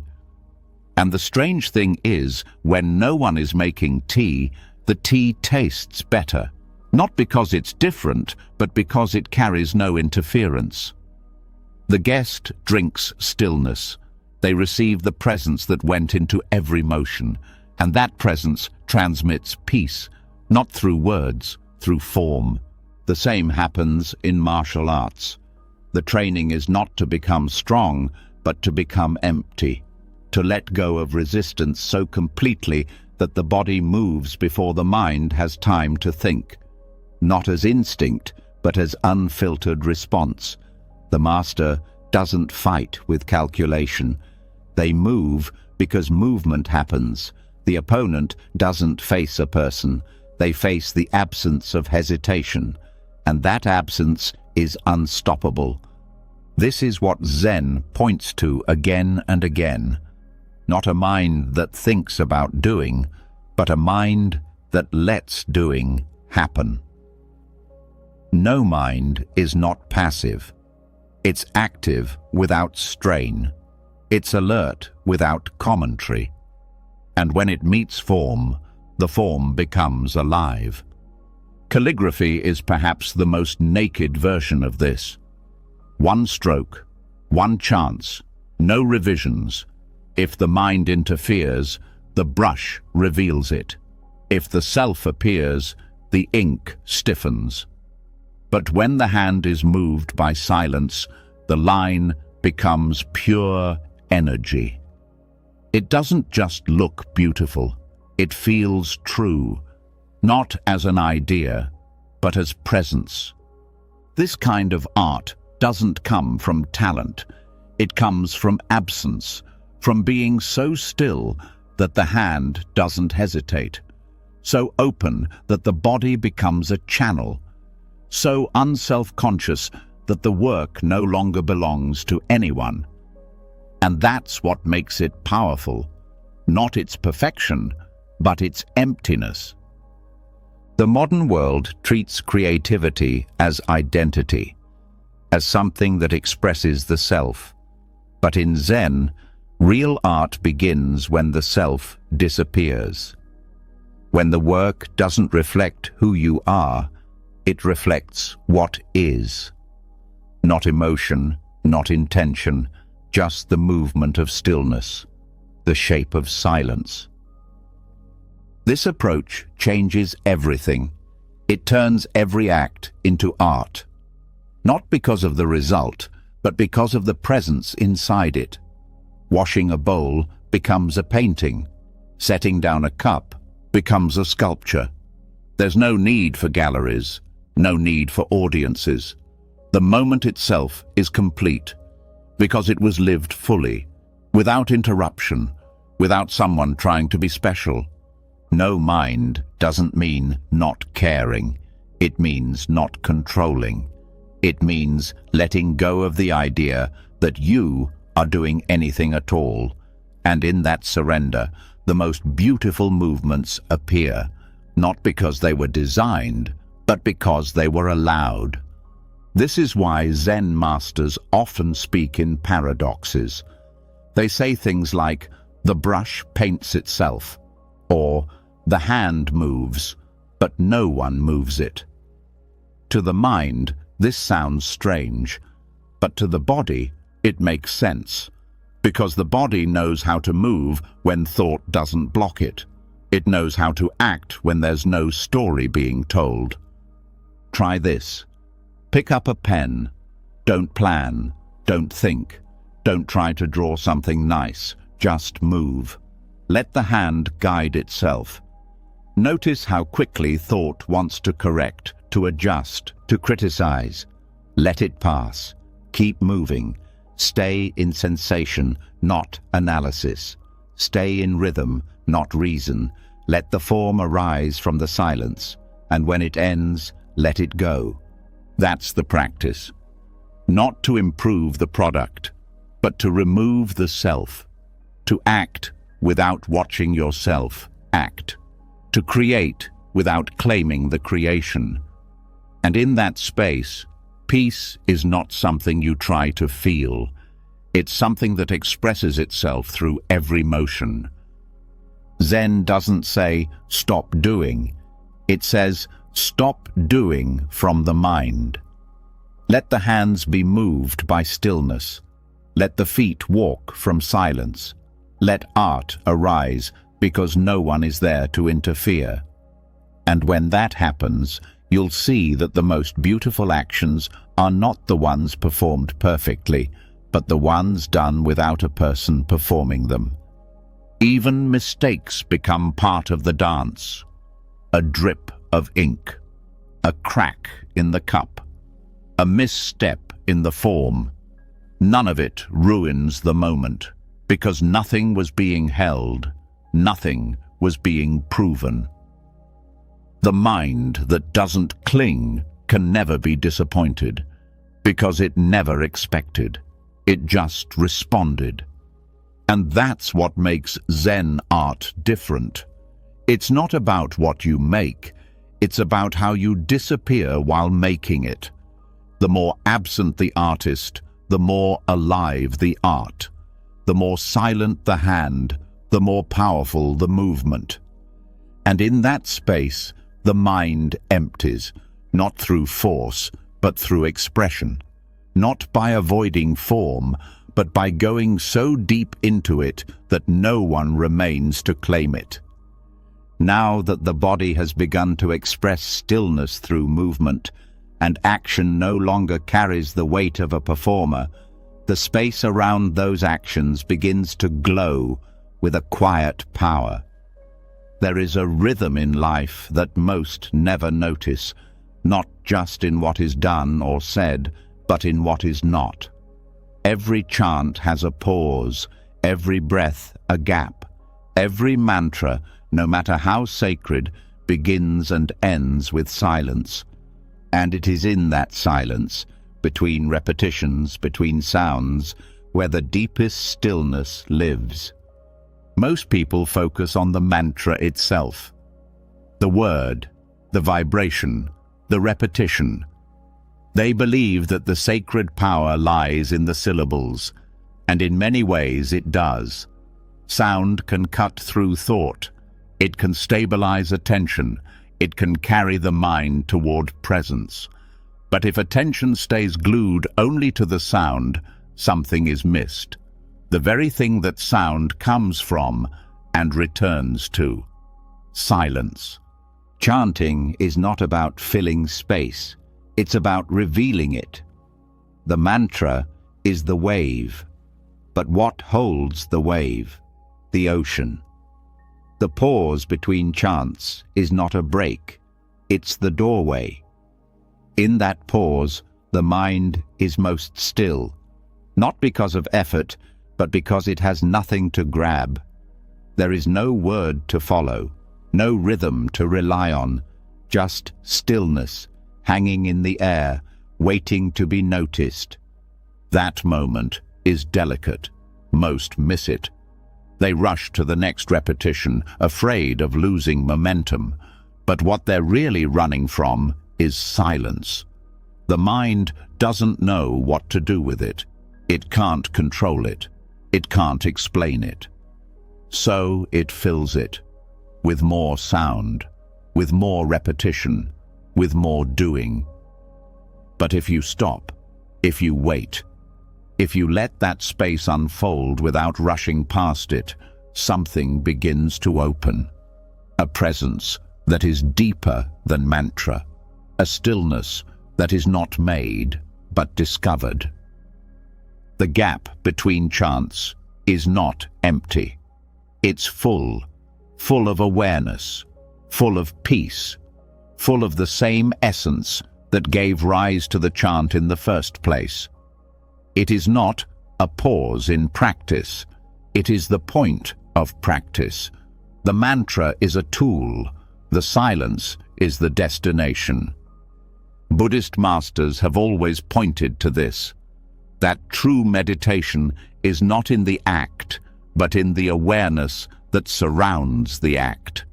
The same way a bell is not heard only in the strike, but in the fading echo. That fading, that emptiness, is where the mind can rest, not because it was forced to stop, but because it finally has nowhere left to go. In mantra practice, noticing the space between sounds changes everything. Suddenly, chanting becomes less about rhythm and more about surrender. The pause stops being dead time. It becomes alive, alive with subtle presence, alive with the flavor of something deeper than words. Try listening for that gap. Really listen. Not just with your ears, but with your whole being. Let the final syllable dissolve. Let it fall into silence. And then stay there. Don't rush the next sound. Don't try to maintain the rhythm. Let the silence guide you. Let it tell you when to begin again. What you'll find in that space is not boredom, not nothingness, but clarity, a kind of soft alertness that doesn't speak, that doesn't move, but it knows, it watches, it holds everything. That is the silence between the chants, not a void, not an absence, but the deepest kind of presence. This silence is not waiting for the next mantra. It's not transitional, it's complete. If you stopped there, if you never said another word, you would still be practicing, because now the practice is no longer in repetition. It's in awareness, noticing without grasping, resting without seeking. The reason the mind skips over this space is because it's not impressive. There's no sound to measure, no phrase to remember, nothing to do. But that's exactly why it's powerful. It cannot be used by the ego. It offers no identity, just stillness. And for a mind addicted to activity, that's terrifying. But for a heart ready to rest, it's everything. Even outside of formal chanting, this principle applies. In conversation, between words, there is space. In walking, between steps, there is rhythm. In breathing, between exhale and inhale, there is a natural still point. And in all of these places, silence lives. Not the kind of silence that is forced, but the kind that simply exists when nothing is added. This is not about avoiding sound. It's about noticing the space that makes sound possible. Without silence, there would be no room for mantra, no contrast, no beginning or end. Silence is not the opposite of chanting. It's the womb it's born from. And when you become aware of that, the mantra stops being the focus. The space becomes the teacher. Chanting from this awareness becomes lighter. You're no longer trying to reach a state. You're resting in the one that's already here. The words rise like waves and fall back into stillness. And that stillness becomes more familiar, more trusted, no longer something you chase, but something you remember. The mind doesn't like this shift. It wants the active role. It wants to feel like it's doing something. But the deepest peace arises not when the mind succeeds, but when it steps aside, when it allows the silence between the chants to speak louder than the chant itself. Let yourself pause longer between repetitions. Don't count the seconds. Don't worry about losing the thread. Just stay with the echo. Stay with the stillness. And notice what happens to the body. The breath softens, the chest opens, the forehead smooths, The nervous system begins to remember its original rhythm, one that doesn't rush, one that doesn't panic. This space is healing, not because it adds anything, but because it takes nothing away. It holds everything as it is. No fixing, no chasing, just presence. And in that holding, tension unwinds, thought slows, identity loosens. You're not trying to reach emptiness, you're being held by it. This is where mantra becomes more than sound. It becomes a bridge, a wave that leads to the shore of stillness. But the wave is not the end. The end is when you step off the boat, when you stop chanting and simply are. Not as a technique, not as a goal, but as natural rest. Many people chant for hours and never enter this space, not because they can't, but because they never stop doing. But the space is always there. It doesn't need hours. It needs attention, willingness to pause, willingness to listen to what has no voice.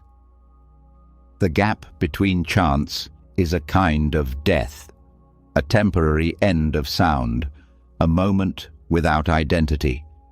And if you stay with it, if you don't rush the next breath or the next word, you'll begin to feel something deeper than calm. You'll feel yourself disappear. Not in a scary way, in a peaceful one. The one who was chanting is gone. The one who wanted results is gone. What remains is simple, silent, awake.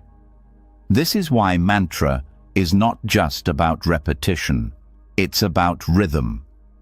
And in every rhythm, there is rest. If you never pause, it's not music, it's noise. The beauty of mantra is not in its volume, but in its balance, between sound and silence, between doing and being, between self and stillness. Now that you've begun to feel the richness of these gaps, you're not just practicing mantra, you're practicing letting go, of control, of progress, of the need to fill every space. And that letting go will carry into every part of your life. You'll begin to notice pauses where you used to push.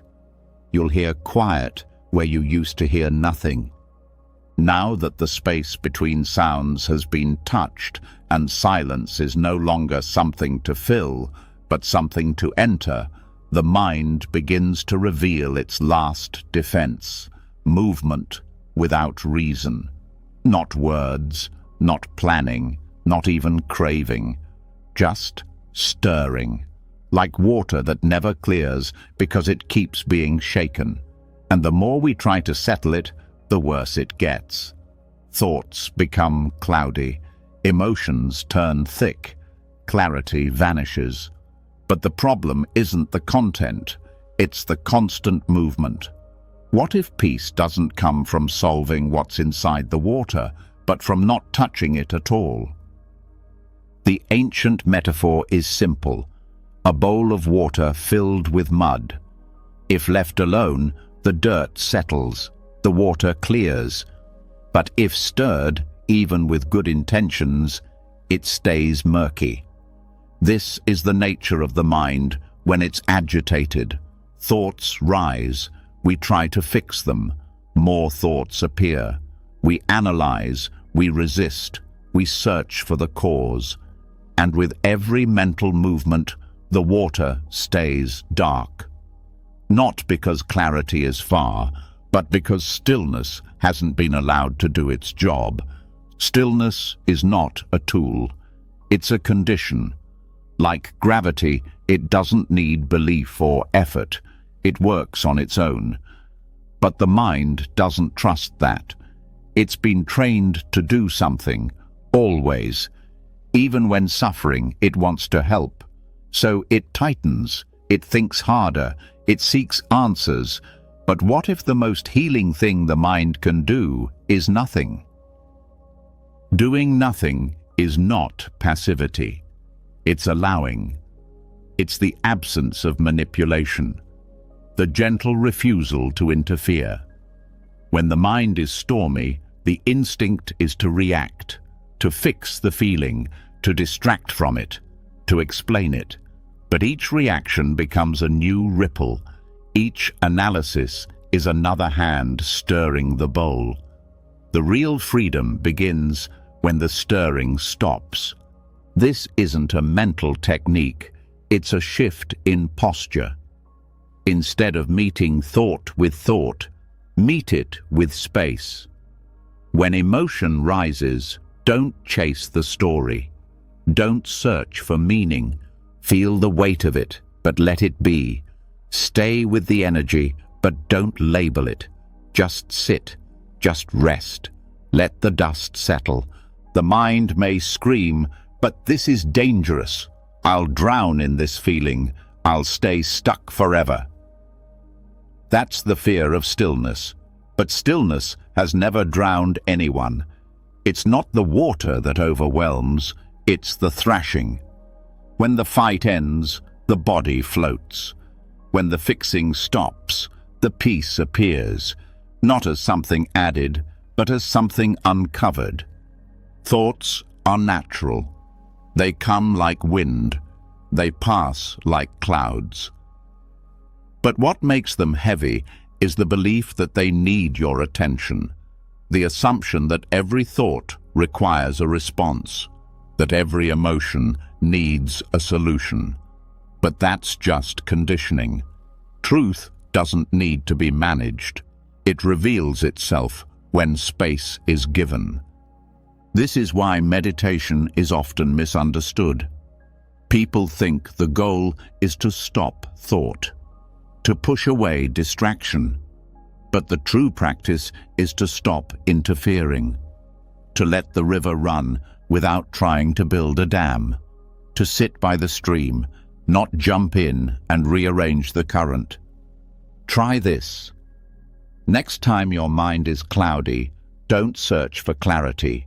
Don't reach for answers.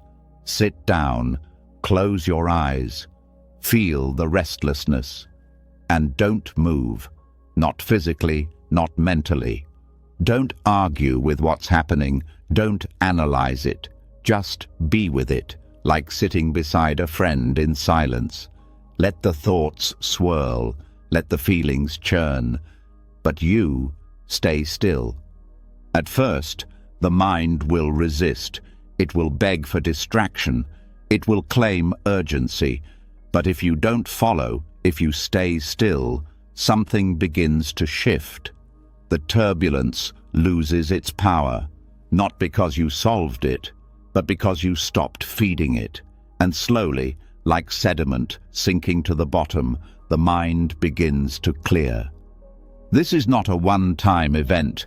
It's a way of being, a way of relating to thought, not as something to conquer, but as something that passes.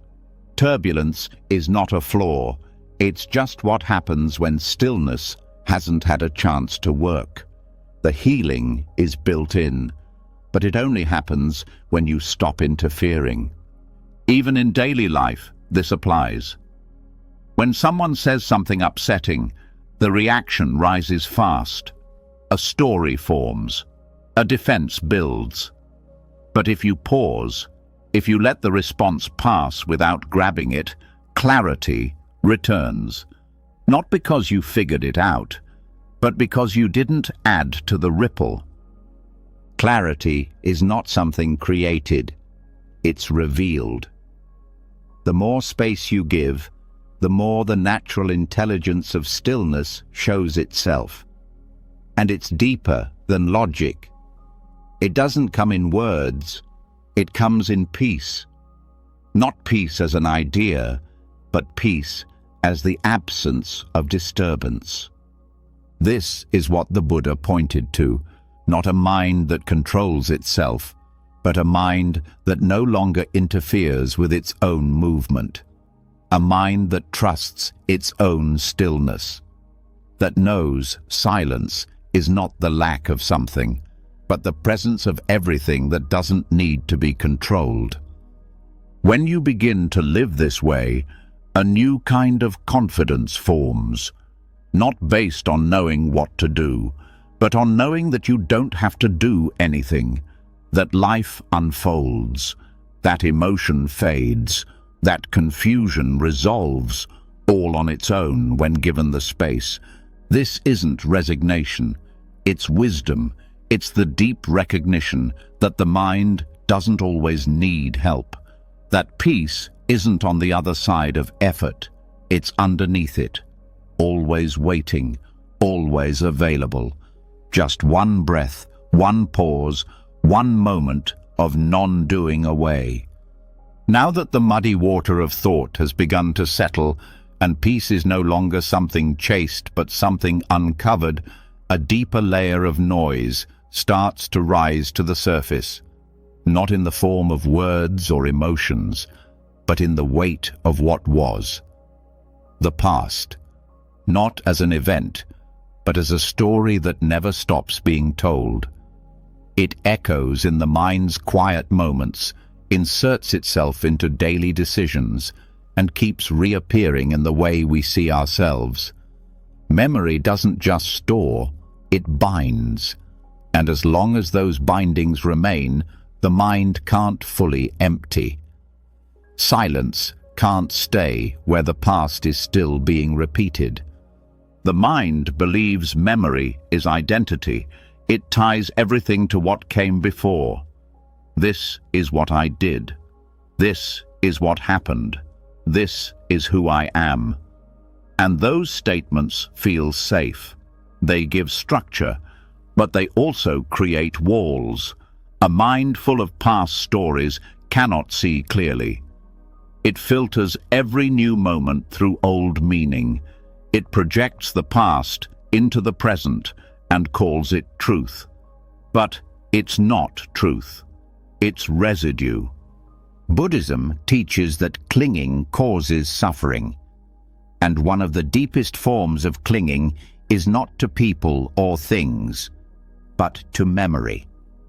Not to what actually happened, but to the version the mind keeps repeating. The event is over, but the mental movie never ends.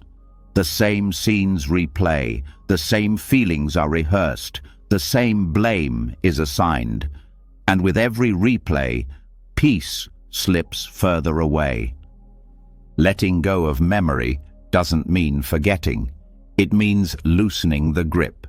It means allowing the story to fade instead of feeding it. The past doesn't hurt you. It's the clinging to the past that does. It's the identification, the belief that what happened is who you are, but nothing that happened in time can define what is timeless, and your awareness is timeless. The past lives only in thought. When thought is quiet, memory has nowhere to live. This doesn't mean denying what happened. Pain, loss, mistakes, they're part of human experience. But they don't need to be carried. They don't need to be folded into identity. They don't need to be kept alive through constant mental repetition. The pain was real. But suffering is what happens when pain becomes a story that never ends. Letting go begins with seeing the pattern. Watch how the mind circles old moments. See how it brings up conversations that ended years ago. How it judges you for what you didn't know then. How it punishes you for being human. These thoughts seem automatic, but they stay alive only because they are believed. You don't need to argue with the past. You only need to stop holding it. When a memory arises, let it. Don't follow, don't resist. Let it appear like a bubble in water, and let it pop. No need to grab it. No need to explain it. Let it move through. Memory is not a problem when it's not being possessed. This is what Buddhist letting go practice teaches. To unbind from memory not with force, but with space. When the memory appears, stay present, stay in sensation, feel the body, feel the breath. Let the image pass like wind. Don't attach, don't react. Just return to now, because now is the only moment that can hold peace. The past cannot be changed, but your relationship to it can be. And when you stop identifying with it, it loses its weight. The voice that used to say, "I was hurt," begins to soften, until it no longer says anything. It simply leaves, and with it, the noise dissolves. This doesn't mean you erase your story. It means you stop living in it. The memory can remain in the background, like an old book on a shelf, but it no longer needs to be opened. It no longer needs to be reread. The shelf remains, but the hands no longer reach for the pages. Most of the mind's noise comes from trying to maintain the past, to protect it, to explain it, to find justice in it. But justice doesn't heal. Presence does. The nervous system doesn't need closure. It needs space. Stillness is more powerful than resolution. You don't need to rewrite the story. You just need to stop rereading it. The ego resists this. It says, "But this happened. It matters. And yes, it happened. Yes, it shaped you. But it's not you. You are not what happened. You are the awareness that noticed it, the space it passed through. And that space is still here, untouched, unscarred, silent. Even the most painful memories begin to soften when they're no longer narrated. Not because the pain disappears, but because the clinging does. The pain may still arise, but without the story, it moves like weather. It visits, it leaves, and it doesn't leave behind a wound. Try this. When a painful memory returns, don't brace. Don't analyze. Breathe. Feel the weight of it in the body. Stay with that, not with the images, not with the voice, but with the energy. Let the memory be seen as a sensation, not a fact. Don't ask why it's here. Don't try to fix it. Just let it pass. This is the practice of unbinding, not erasing, not suppressing, just no longer fueling. When the mind is no longer rewarded for replaying, it stops replaying. Like a flame without air, it goes out on its own. Over time, what used to feel heavy starts to dissolve. The moments that once hurt to remember lose their sharpness, not because you healed them through effort, but because you gave them space to leave. Just like muddy water, the past settles when it's left alone, and in its place, quiet grows. Not empty quiet, alive quiet, a stillness that listens, that holds you, that doesn't ask for stories, just presence. That's the real gift of letting go.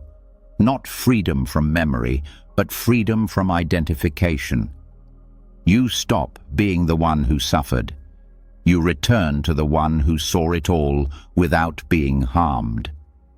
Now that the grip of the past has begun to loosen and memory is no longer treated as identity, the mind becomes spacious in a new way.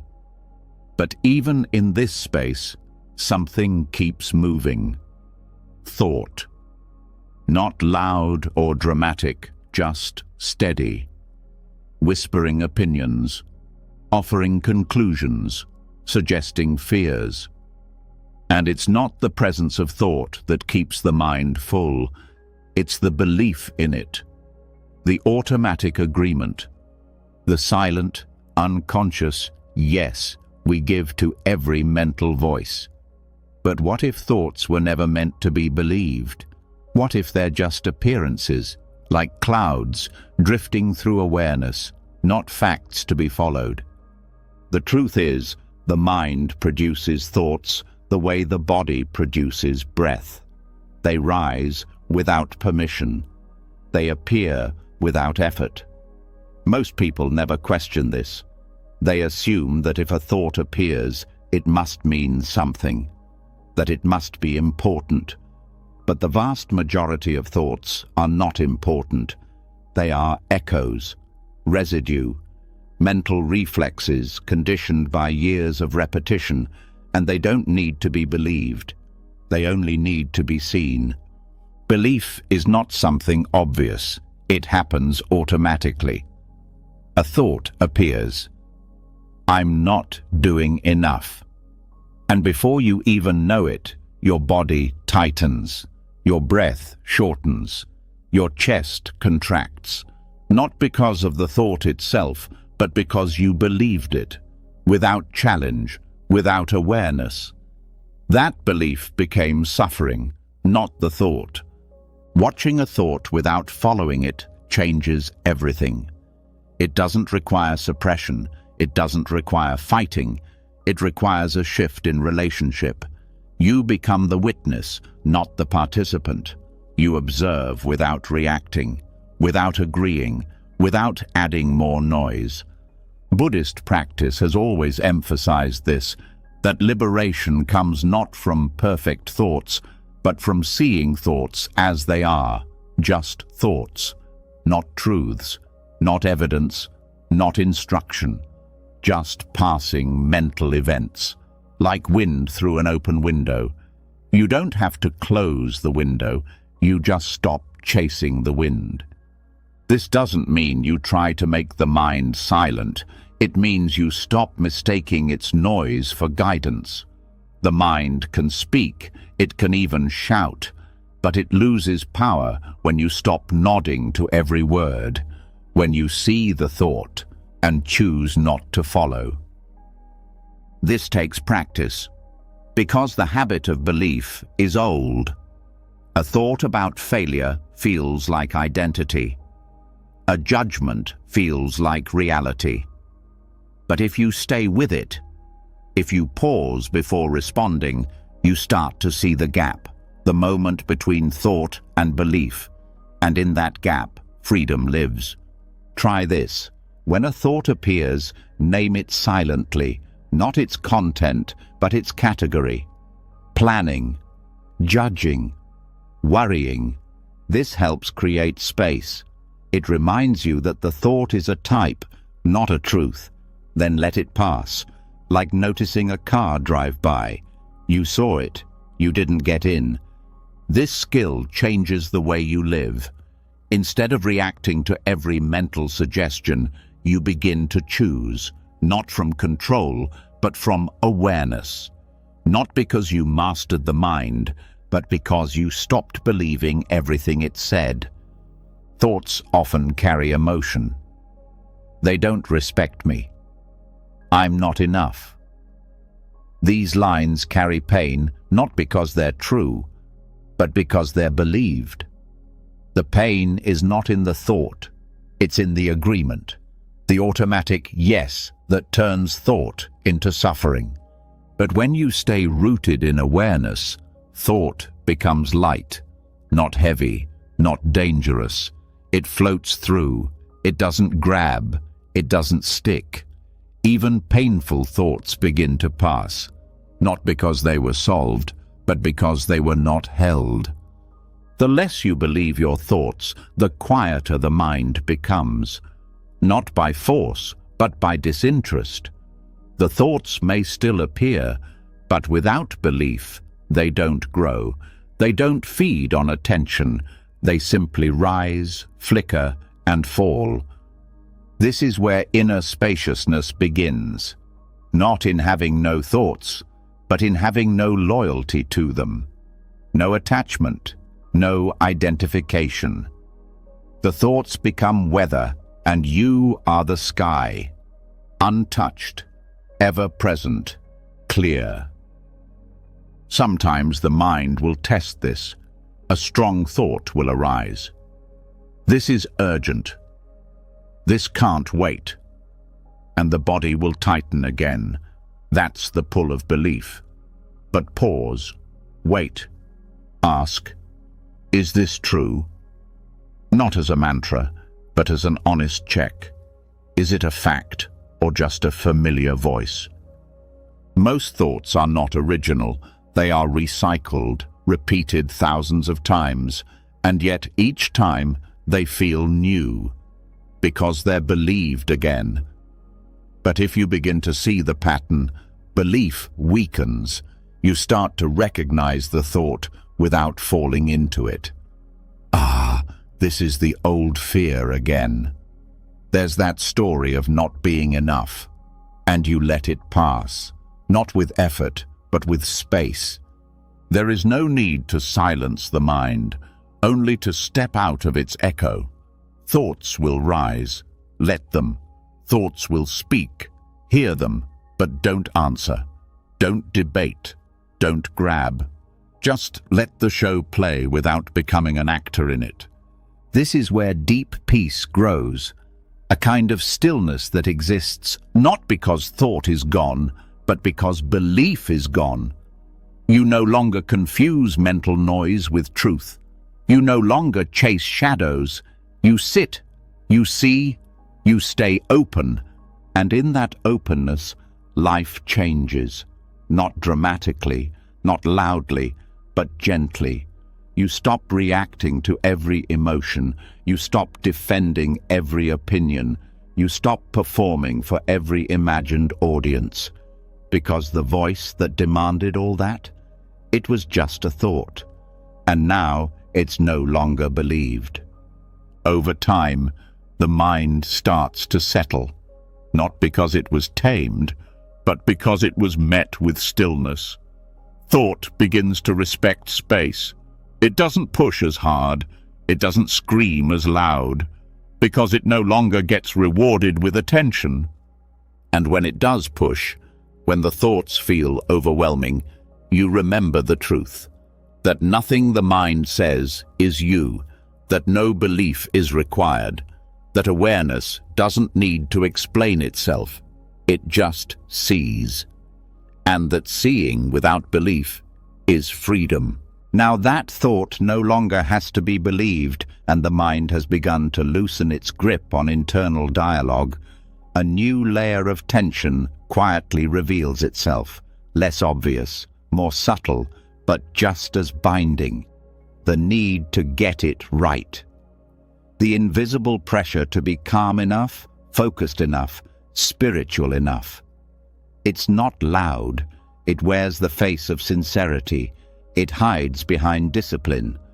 But underneath it is fear, not of failure, but of being imperfect in the one thing that was supposed to bring peace.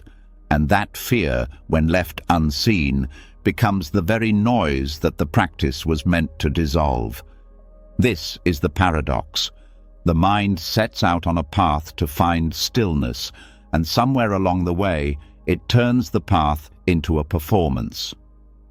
Meditation becomes a test, silence becomes a benchmark, insight becomes a trophy, and the mind, even as it bows, quietly asks, "Am I doing this right?" That question, repeated over and over in different forms, becomes its own form of agitation, a kind of spiritual perfectionism that never allows the heart to rest. In Buddhism, this tendency is known. It is spoken of not with judgment, but with compassion, because the desire to get it right comes from pain. The longing to be free turns into a hunger to perform freedom. The ego sneaks back in, wearing robes, reciting mantras, sitting perfectly still. But behind the posture is a tightening, a subtle panic that says, "If I don't do this right, I'll never be free." But peace does not arrive through performance.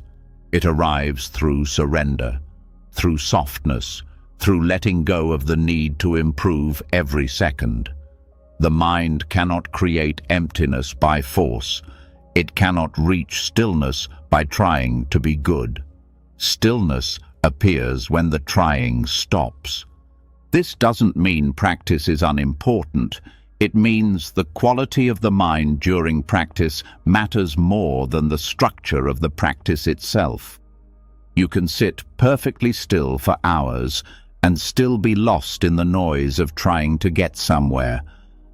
Or you can sit with your back curved and your breath uneven and fall into presence, because you're not pretending. The trap of getting it right shows up everywhere. In how you breathe, in how you speak, in how you reflect, even in how you let go. The mind turns everything into a checklist, a method, a competition. But there is no perfect breath, no perfect mantra, no perfect awakening. There is only now. And when now is no longer being judged, something real begins to unfold. That realness doesn't look impressive. It's quiet, messy, sometimes emotional, sometimes confusing, but it's honest. And in that honesty, the mind stops performing. The heart opens, not to some imagined ideal, but to what's actually here. Trying to be more spiritual is still trying to be someone. It's still effort tied to identity, and identity is the root of mental noise. The need to be a certain way, even a calm way, adds pressure, and pressure adds thinking. So the more perfectly you try to sit, the more tightly you grip, and the tighter the grip, the more distant the silence feels. Surrender isn't giving up on practice. It's giving up the image of the perfect practitioner. It's letting go of the story of progress. The myth of enlightenment as a polished state. True freedom isn't shiny. It's simple. It's ordinary. It's so close that the mind misses it, because it's trying too hard to be elsewhere. One of the deepest acts of freedom is to stop improving, not out of laziness, but out of trust. Trust that you are already held. That awareness is already here, that you don't have to earn peace. You only have to stop reaching for it like a prize. The need to get it right also shows up in how we judge our thoughts. I shouldn't be thinking this. I should be more detached. But the thought is not the problem. The judgment is. It adds a second layer of tension, a second layer of resistance, and resistance is noise. The moment you stop judging the moment softens. It doesn't become perfect. It becomes open, and openness is what allows silence to return, not because you made it happen, but because you stopped interfering. Even the thought, "I'm not doing this right," is just another thought. It doesn't need to be solved. It doesn't need to be corrected. It just needs to be seen, and then let go, like every other cloud in the sky. Let it pass. The same applies to emotion. Many people believe they must be calm to be spiritual. But calmness is not always available. Sometimes the body is agitated. Sometimes the heart is heavy, and pretending otherwise is another form of violence. Real practice allows the storm. It doesn't suppress. It doesn't fix. It stays present, even in the noise. This is how silence becomes unconditional, not dependent on mood, not tied to behavior. It's the kind of silence that can sit in the middle of sadness and still be free, because it's not trying to change the sadness. It's not trying to make it spiritual. It's simply here. And in that kind of presence, the mind slowly learns something new.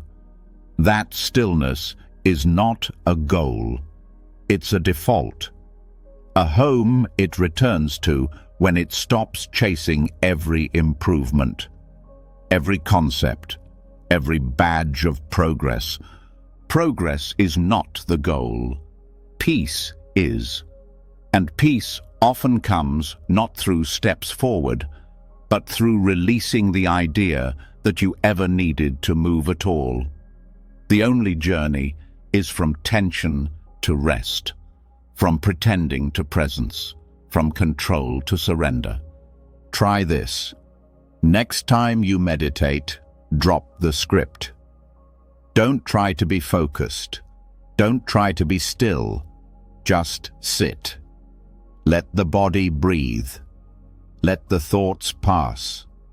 Let the emotions come and go. Don't correct anything. Just notice what happens when effort fades.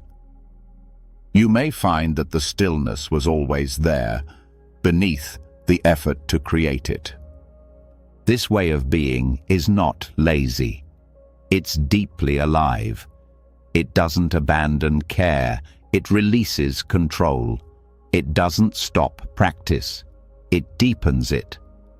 Because now, the practice is not about success. It's about honesty. It's about showing up without the costume, without the performance. Even the most advanced practitioners fall into the trap of trying to get it right. But the moment they stop trying, they return to the path. Not the path they imagined, but the one beneath their feet, the one that has always been there, quiet, unmoving, patient. Now that the need to get it right has begun to dissolve, and the mind is no longer tightening around practice like a test to be passed, a softer awareness begins to settle in. One that doesn't chase progress or measure calm, one that doesn't ask, "Am I doing this correctly?" but instead listens gently for what's already here. And what's already here, beneath every effort and every moment of surrender, is breath. Not just the rise and fall, not just the inhale or the exhale, but something even quieter, the space between them. That pause, brief, natural, often ignored, is one of the most profound gateways to stillness the body offers. There is a moment right after you breathe out and before you breathe in again when the body does nothing. A pause. It isn't forced. It isn't dramatic. It's so subtle that it's easy to miss. But in that space, everything stops. There is no doing, no control, just stillness. And in that stillness, the mind also has a chance to rest, not by shutting down, but by not being needed. This moment is pure. It holds no desire, no resistance. It's not about extending it or holding your breath. That would be interference. It's about noticing what's already happening all the time, right under your awareness. The pause has always been there, but only when the mind becomes gentle does it start to notice it. And when it does, something shifts. Because in that pause, there is no identity, no thought, no role to play, just presence, resting. The breath teaches this without words. Inhale brings life. Exhale releases. But the pause is beyond both. It is not arrival or departure. It is space, a soft, brief, sacred silence. And the more attention learns to rest in that silence, the more the mind remembers its original nature, not noisy, not chaotic, but open and still. This awareness can't be forced. If you try to chase the pause, it disappears. If you try to stretch it, it tightens. You don't need to capture it. You only need to feel it. When you exhale, simply wait. Let the next inhale come on its own. Don't reach for it. Don't guide it. Let it come when it's ready. And in that waiting, in that small space where nothing is happening, feel what remains. That stillness is not emptiness in the cold sense. It's warm, supportive. It's the original silence before the breath, before the body, before the mind started naming everything. And because it comes without effort, it brings a deep kind of rest, the kind that thinking can't give, the kind that trying only disturbs. People often look for peace in what they can do, in what they can change. But the deepest peace isn't found in doing. It's found in noticing what doesn't need to change. The pause between breaths doesn't need improvement. It's already perfect. It's already full. It doesn't perform. It simply exists. And when you rest there, even for a moment, you begin to feel how little the mind needs to do in order to be at peace. Over time, awareness begins to settle into that space naturally, not as a technique, but as a return. You find yourself resting in the breath's absence without even trying. It becomes a habit, not of control, but of presence. A quiet confidence grows, not because the mind is thinking less, but because it's holding everything with more spaciousness. In this space, the mind stops being a manager and becomes a mirror. It stops trying to shape reality and starts simply reflecting it. The breath continues. The body moves. Thoughts still come and go. But you are not tangled. You are the stillness behind the breath, the space inside the pause, the awareness that watches without needing to name. This changes how the rest of the breath feels too. Inhale becomes softer. Exhale more complete. Because you're no longer pushing from one to the next. You're letting them unfold. The breath becomes not just a function of the body, but a rhythm of peace. A cycle of letting go. A movement that carries you back to silence again and again. It's important to see that this silence isn't something added. It's revealed. The breath doesn't create it. It uncovers it, like a tide that recedes and shows the still ocean floor. That floor was always there. But only when the waves pause do we see it clearly.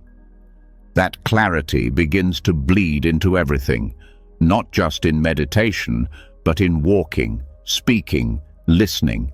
You start to notice pauses between thoughts, between words, between moments. And each one becomes an invitation, not to do more, but to be still.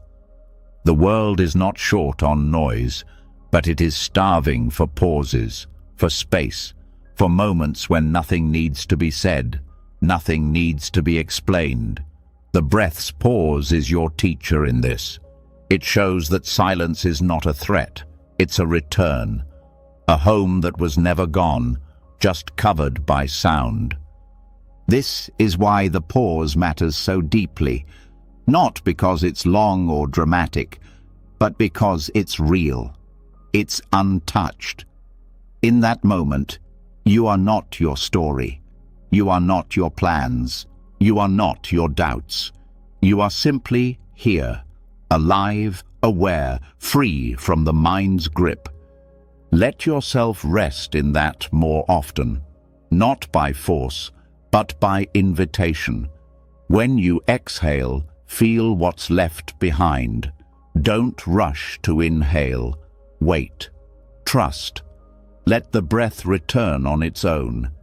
And while it does, feel the ground of being that never left you. Feel how, in that pause, nothing is missing. You might start to notice that peace is not an experience. It's a background, one that is always here, revealed most clearly in the absence of activity, in the space between one thing and another. The pause is not a gap between breaths, it is the breath's source, its silence, its soul.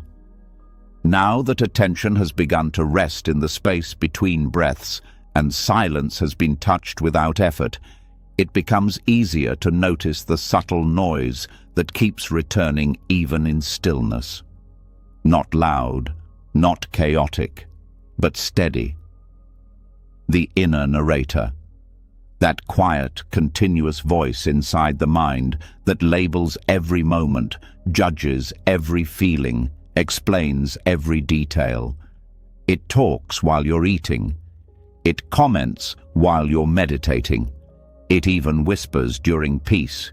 It doesn't stop because no one ever questions its authority. But that voice is not the self. It's not truth. It's just habit. And it can be seen. And when it's seen clearly, it can go quiet. The inner narrator is one of the last masks of mental attachment. It doesn't sound aggressive, it sounds helpful, innocent, even wise. This is a good moment. That thought was unnecessary. You're getting better. But all of it is commentary. All of it is noise, and the problem isn't what it says, it's that it's saying anything at all. Buddhism points to this directly, that the mind's need to explain is itself a kind of suffering, not dramatic suffering, subtle. Background tension that never lets you fully land in the now. Because even when things are quiet, the narrator keeps narrating the quiet. It keeps inserting a self between experience and awareness. And as long as that self exists, the mind can't be empty. This isn't about judging the narrator, it's about understanding its purpose. The mind narrates because it believes it has to. It believes life must be understood, interpreted, labeled. But what if none of that is necessary? What if life, in its raw form, doesn't need explanation? What if the sky doesn't need to be called blue, the feeling named calm, the silence translated into meaning? The first step in softening the narrator is noticing it. Noticing how quickly it comments on everything, how it gives feedback on your breath, how it evaluates your practice, how it turns even stillness into a story. This is good, keep going. Or, you lost it, try again. That's not awareness, that's thinking disguised as insight. To break this pattern, don't fight the narrator. Fighting is still engagement, still belief. Just notice the commentary and let it pass. Don't answer it. Don't argue with it. Let it speak and let it fall away, like background radio in a room you're no longer listening to.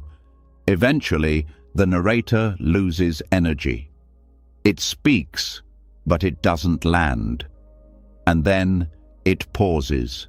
Not because you silenced it, but because you stopped fueling it. Silence doesn't come from suppression. It comes from disinterest, from letting go of the belief that commentary is necessary. Try listening to a moment without thinking about it, noticing sound without saying what it is, feeling the body without labeling it. Let experience be raw, undivided. Let the world touch you without explanation. This is not blankness, it's presence. It's what happens when the filter of interpretation drops. The narrator often returns through identity. I'm doing well. I should be further along. That's the ego pulling strings. It keeps the commentary alive by making it personal. But the moment you stop believing the commentary refers to a real self, it starts to dissolve, because it has no anchor, no one to speak to. One powerful practice is to sit with sound. Let it rise and fall without naming it. A bird, a truck, a breath. Let them all pass like vibrations, not objects. No narrative, no identification, just waves of sensation. When the narrator tries to step in, that's a dog barking. Notice it and let it pass too. You don't need to say what you hear to experience it. The same applies to emotion. Feel sadness without calling it sadness. Don't narrate its meaning. Don't measure its depth. Just stay with the sensation. Let it rise. Let it fall. The moment you name it, you create distance. But if you remain with the raw feeling, the narrator has no role to play. This is what makes the practice so powerful. You're not removing anything. You're just no longer dividing the moment with words. You're no longer carving the world into pieces. And in that unity, the mind becomes quiet. Not because it was forced, but because it was no longer needed. When narration stops, something unexpected appears, a kind of intimacy. You begin to feel life without buffer. Sound is crisper, light is softer, breath is deeper. Everything becomes more real, not less. Not because the world changed, but because you're finally meeting it without commentary. It can be disorienting at first. Silence feels strange. The mind feels empty, and the narrator says, "Something's wrong. This is too quiet." That's just another comment. Let it go. Don't fear the silence. Let it grow. Let it show you what's underneath all the mental noise. Not just stillness, but freedom. Not absence, but peace. Buddhism offers techniques to help this process. One is noticing the second arrow. The first arrow is the sensation, the raw experience. The second is the story the narrator tells about it. That hurt. I shouldn't feel this. Drop the second arrow. Stay with the first. No analysis, no feedback. Just sensation. Another method is using gaps in daily life between one task and another. Pause. Breathe. Notice the moment before the mind speaks. Rest there. Extend that gap. Let it become natural, a new rhythm, where narration loses its urgency and presence takes its place. The goal is not to become thoughtless, it's to become unbound, to let thought arise and fall without wrapping it in story, without making it mean something about you, without using it to decorate experience. Life doesn't need a narrator, it only needs awareness.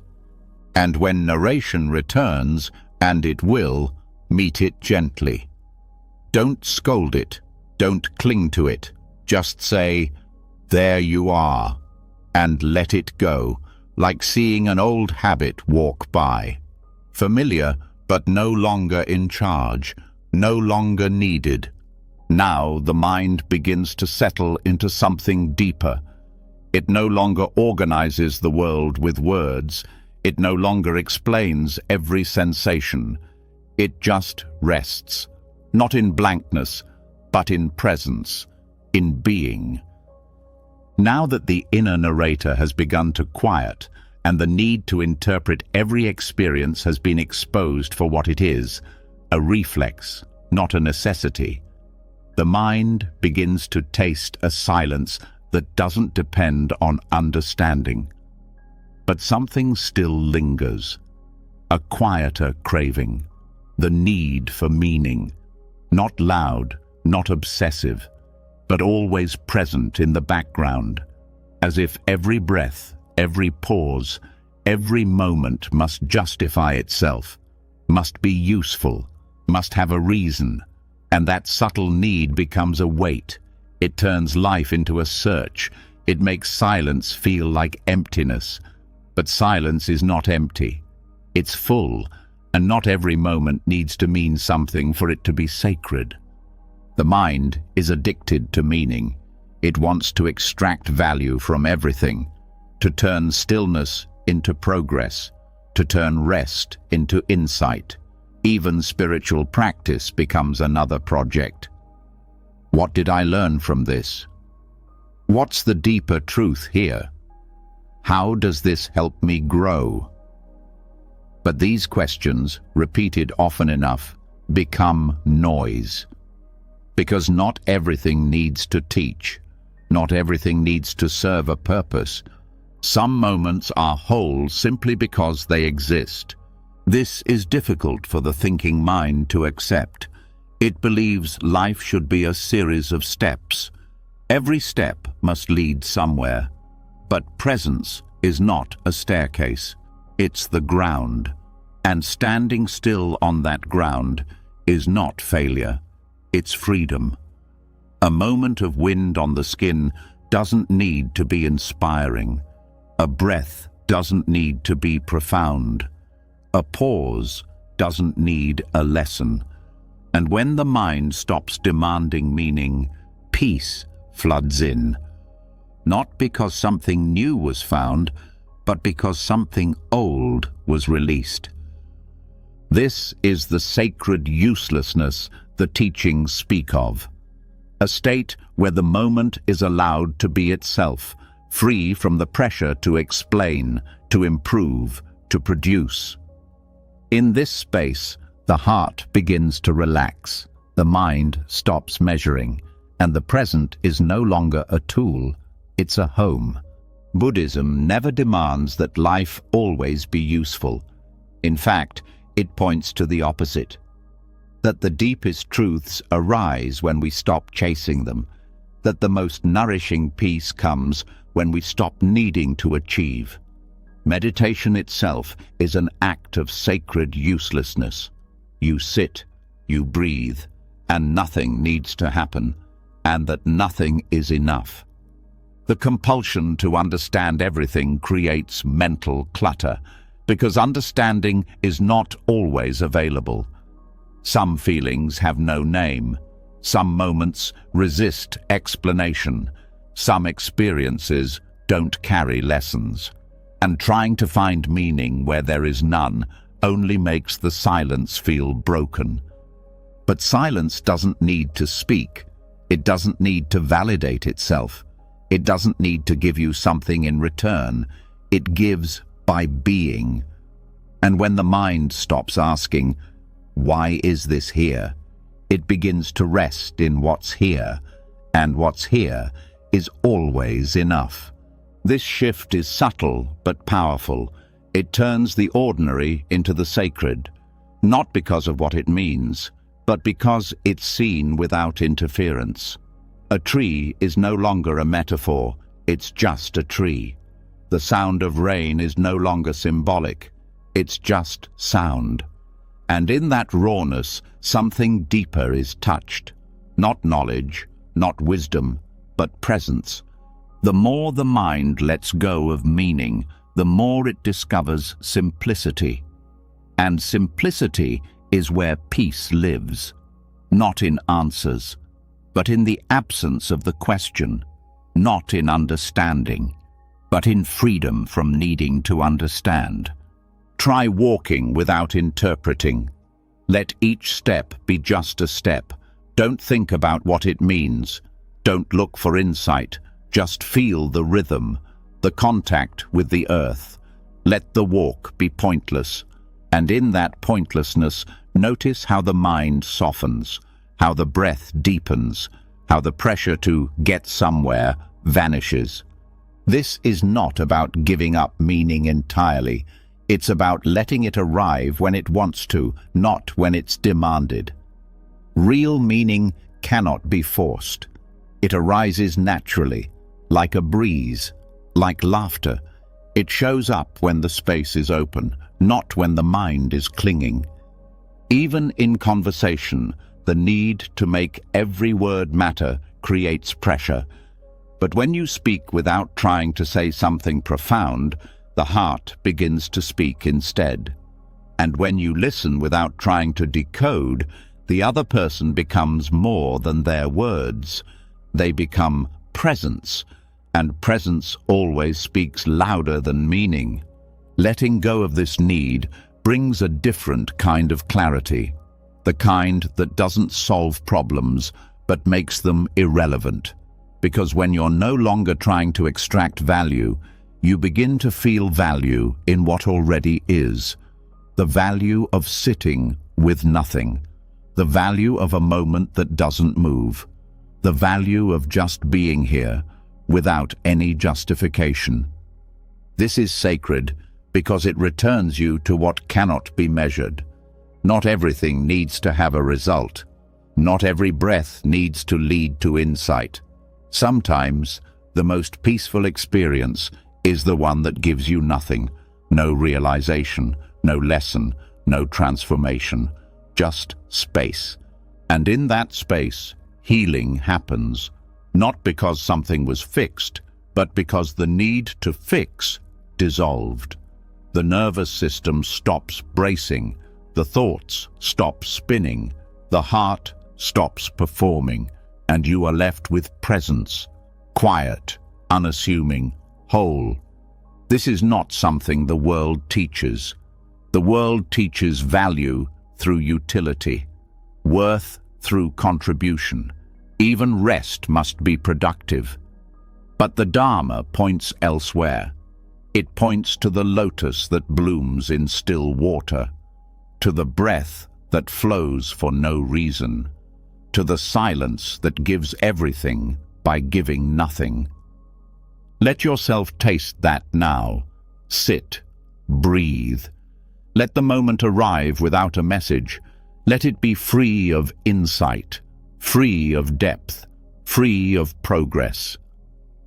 And in that freedom, feel what opens. A space where meaning is no longer needed, where you are no longer a seeker, just presence, just awareness, just now. And when the mind returns with its questions, what was that for? What did I gain? Smile gently. Let the questions pass. Let the moment be untouchable. Let it rest in its own sacred uselessness. Because some of the most beautiful moments in life are the ones that don't teach, don't change, don't improve. They just are. And when you allow them to be as they are, without reaching, without squeezing meaning from them, you begin to see that peace has never been hidden.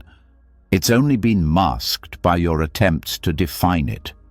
Now that the urge to find meaning in every breath has been softened, and the heart has begun to rest in moments that offer no lesson, another form of inner noise begins to show its face more clearly. A mental habit so common it often goes unnoticed. Judgment. Not dramatic condemnation, not loud criticism, but the quiet, relentless reflex of forming opinions, the constant mental labeling of everything as good or bad, better or worse, helpful or wasteful. This subtle evaluation follows every step, every sound, every thought. It disguises itself as awareness, as intelligence, even as discernment. But it is noise, and that noise keeps the mind from ever truly being still. The judging mind is fast. It doesn't wait. It reacts instantly. Too loud. Too slow. Not enough. Almost right. It moves like a shadow, staying just behind every experience. It comments on the temperature of the room, the look on someone's face, the way the breath feels today. And with each opinion, no matter how soft, the mind contracts. It moves away from being and into evaluation. And with that movement, the silence that was beginning to grow is interrupted. Buddhist teaching is clear about this tendency.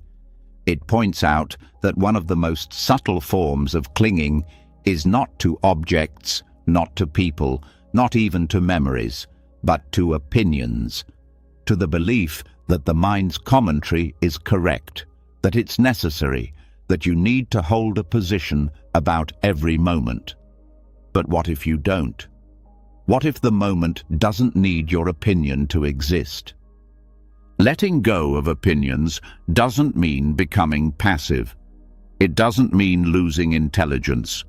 It means releasing the compulsive habit of mentally sorting everything into categories. When the mind is no longer trying to assign value to every second, something softer appears. Presence. A deeper kind of presence that no longer leans forward to decide, compare, or conclude. A kind of awareness that just rests, not in indifference, but in openness. This openness is not dull. It's awake, but it's quiet. It doesn't say, "This is right," or "This is wrong." It just listens, just observes. And in that observation, the world becomes simpler. Not because it's less, but because it's no longer being divided by thought. The habit of judging isn't just tiring, it's endless. The mind doesn't just judge events, it judges its own judgments. That was a stupid thing to think. I'm too reactive. I shouldn't be judging. And each layer adds another veil over the moment, another thread in the web of noise. And the only way to step out is to stop following that thread. You don't need to fix the judgments. You don't need to replace negative ones with positive ones. That's still judging. What you can do is notice. Ah, there's judgment. And then let it pass, like any other thought. You don't need to believe it. You don't need to follow it. You just need to not grab it. Even judgments that feel helpful, like "this is peaceful," can become noise when they're clung to, because the moment becomes less about peace and more about your assessment of it. You start watching the experience through the lens of preference. And preference, no matter how light, still pulls you out of presence. This doesn't mean you become numb. It means you stop dividing. The moment becomes whole again. No parts to praise, no parts to fix. Just this: the temperature of the air, the pressure in your chest, the sound in the distance, all allowed, all equal, no rankings, no labels, just life as it is. You might think judgment is necessary for survival, and in some situations, discernment is useful. But most of the time, judgment is just mental noise trying to manage what doesn't need to be managed. You don't need to have an opinion about every sound, every glance, every breath. You can just be here without wrapping it in commentary. Try this now. Wherever you are, listen to the sounds around you. Notice how the mind immediately forms opinions. Too quiet. That's annoying. I like this one. Then pause. Let the judgments rise and let them fall. Don't stop them, but don't feed them. Let sound be sound. Let sensation be sensation. Let the moment be free of conclusion. This is the death of opinion, not through suppression, but through disinterest, through letting go of the belief that your mental stance matters. It doesn't. The bird still sings. The wind still moves. The breath still flows. Without your opinion, the world continues, and you begin to feel lighter, because opinion is weight. It turns awareness into pressure. It turns freedom into strategy. But when it drops away, the mind stops holding everything so tightly. There's more room to breathe, more space inside your chest, and silence stops being a goal and becomes your natural state. You begin to feel this shift in small ways. A conversation without forming conclusions. A moment of pain without labeling it bad. A pause in your day that feels full without needing to be productive. These are signs of a mind unburdened, a mind no longer shaping everything into something it can manage. And when judgment does return, and it will, you meet it with the same spaciousness. Not with judgment, but with compassion. You see it rise, you name it, you let it fall. And in that gentle allowing, the mind learns something radical. It can rest without evaluating. It can breathe without choosing a side. The more this deepens, the more the mind becomes like a mirror. It reflects everything, but it holds nothing. It doesn't say, this reflection is better than that one. It just reflects, clearly, quietly. And in that reflection, reality is finally seen as it is, not as better or worse, just whole. This is not detachment, it's intimacy. Real intimacy with life. Not filtered through preference, not dulled by opinion, just direct connection. The kind that doesn't need commentary to feel complete. Now that the weight of constant judgment has been loosened, and the mind no longer tries to sort every moment into right or wrong, something profound begins to stir beneath the surface, a form of presence that doesn't speak, doesn't react, and doesn't prepare a reply. It listens, but not the way most people listen, not with filters, not with preparation, not with agreement or disagreement, just listening, fully, deeply, without thinking. This kind of listening is not passive, it is awake, and it is one of the most direct ways to silence the mind without force. Because when true listening begins, thought has nothing left to do. The practice of listening like a Buddha is simple but not easy. It means letting sound arrive without resistance and without adding layers of meaning. Not just listening to others, but to everything. The world, the body. Silence. It means hearing without analysis, without preparing your opinion while the other person is still speaking, without mentally comparing, defending, or fixing. This kind of listening brings peace because it does something extraordinary. It removes the self from the center. Ordinary listening is filled with self. Do I agree with this? How should I respond? Does this threaten what I believe? All of that is thought pretending to listen, but underneath that noise, there's another way of receiving sound. A way that doesn't divide, that doesn't defend, that just lets what's being said be heard as it is. In Buddhist teachings, this is called bare attention. It means allowing the moment to register in your awareness without changing it. Hearing a sound and not calling it pleasant or unpleasant. Listening to a voice and not deciding whether it's right or wrong, just letting it be sound. Vibrations, expressions, without any mental hand reaching to catch and shape them. This kind of listening is powerful because it turns off the part of the mind that needs to interpret everything. It's not that thought disappears completely. It's that thought no longer holds the front of the stage. It becomes background. The mind learns to open like a window, not like a judge's bench. You can feel this shift in the body. Regular listening creates tension.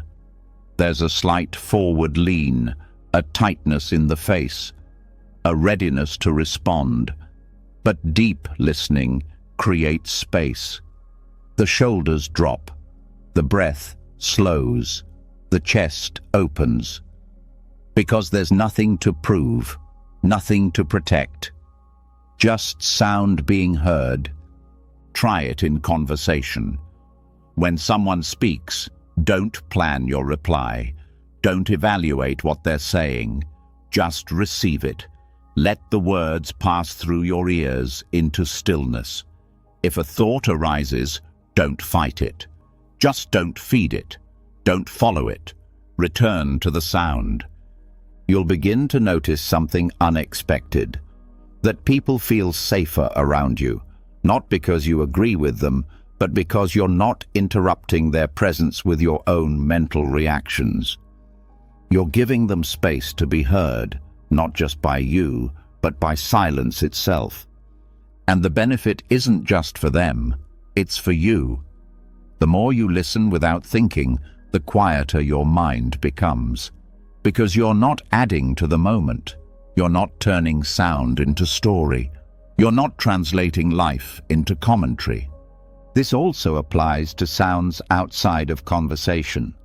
Wind, birds, distant traffic.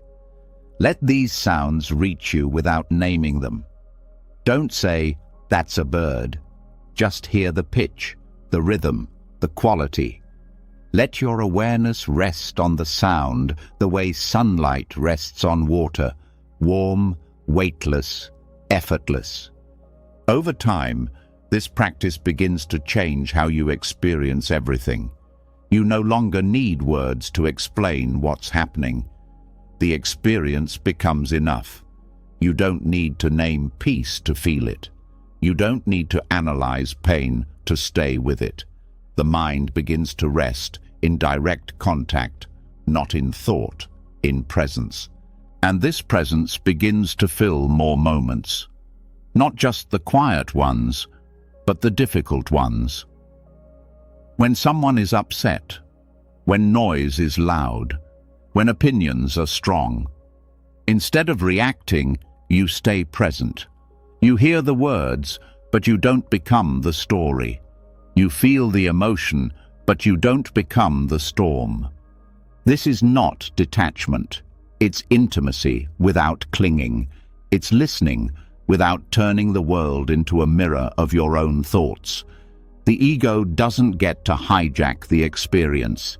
The moment is free to speak, and you are free not to react. This is why deep listening is a kind of meditation. It stills the mind without effort. It silences the self by dissolving its role. Because when you're really listening, there's no time to be someone. No time to perform. Just awareness, open and alert. In Zen, they say the sound of a bell doesn't teach, it awakens. The point isn't what it means. The point is how fully it's heard. And when the mind stops talking over every sound, the whole world begins to teach, not with ideas, but with presence. Start small. 1 moment a day, choose to listen completely. To your breath, to a friend, to a random sound. Let it be your teacher, not in what it says, but in how it returns you to this moment, raw and untouched. And when the habit to think returns, as it will, meet it softly. Notice it. Don't judge it, but gently turn your awareness back to the sound. Let the world come in through your ears instead of through your thoughts. Eventually, you won't need to remember to listen. Listening will become the background. Thinking will be the interruption. And the mind will begin to understand something words could never teach. That silence is not the absence of sound. It's the absence of commentary. Now that the mind has begun to listen without reacting, and the inner commentary has started to dissolve into silence, What remains is a new kind of space, open, receptive, still. But even in this openness, the habit of thinking doesn't vanish overnight. It lingers. It finds ways to return, to sneak in through imagination, worry, memory. Yet there is a path to quiet that thinking cannot follow, a door thought cannot unlock. The body. Not the body as a concept or an object, but as direct, lived sensation. Pure, raw, wordless experience. And when awareness fully enters the body without trying to explain it, the mind falls into the background, quieted not by force, but by displacement. The mind can only hold one thing clearly at a time. When attention is rooted in thought, the body fades. But when attention returns to the body, not as something to label or control, but as something to feel, the stream of thinking weakens, not because it was pushed away, but because it was no longer needed. Awareness only has so much energy, and when that energy flows into sensation, the fuel that thoughts survive on runs out. This is the hidden power of embodiment, not just as a practice for health, but as a doorway to silence. Because the body does not think in language, it doesn't analyze, it doesn't judge, it experiences fully, instantly. And when you begin to experience alongside it rather than above it in your thoughts, the experience of peace deepens. This kind of embodiment is not about technique. It's not about scanning or relaxing or fixing posture. It's about coming home. Letting attention drop out of the head and settle into the feet, the chest, the fingertips, the curve of your spine, the rise and fall of your belly. No explanation, no naming, just pure, unfiltered presence. Try sitting right now and shifting your awareness from what you're thinking to what you're physically feeling. Not what you think about the feeling, but the direct texture of it, the temperature of your hands, the subtle hum in your legs, the pull of gravity on your shoulders. And notice what happens to thought, not immediately, but gradually. It softens, it fades, it becomes like background static instead of the center of attention. This is not suppression. It's redirection. Thought is not being fought. It's being left behind, not ignored, but bypassed. Because your attention is now fully occupied by something deeper, something older, something closer to reality than any thought can ever be. In Buddhism, this is often called mindfulness of the body. But that word, mindfulness, can sometimes mislead, because this isn't about mindful thinking. It's about being so present in the body that the mind finally gets to rest, so completely inside the rhythm of breathing that thought forgets to interfere. This form of awareness is not distant. It doesn't watch from above. It doesn't float. It roots. It grounds. It spreads from the soles of your feet into the bones of your spine, from the breath in your lungs to the beat in your chest. This isn't mystical, it's practical.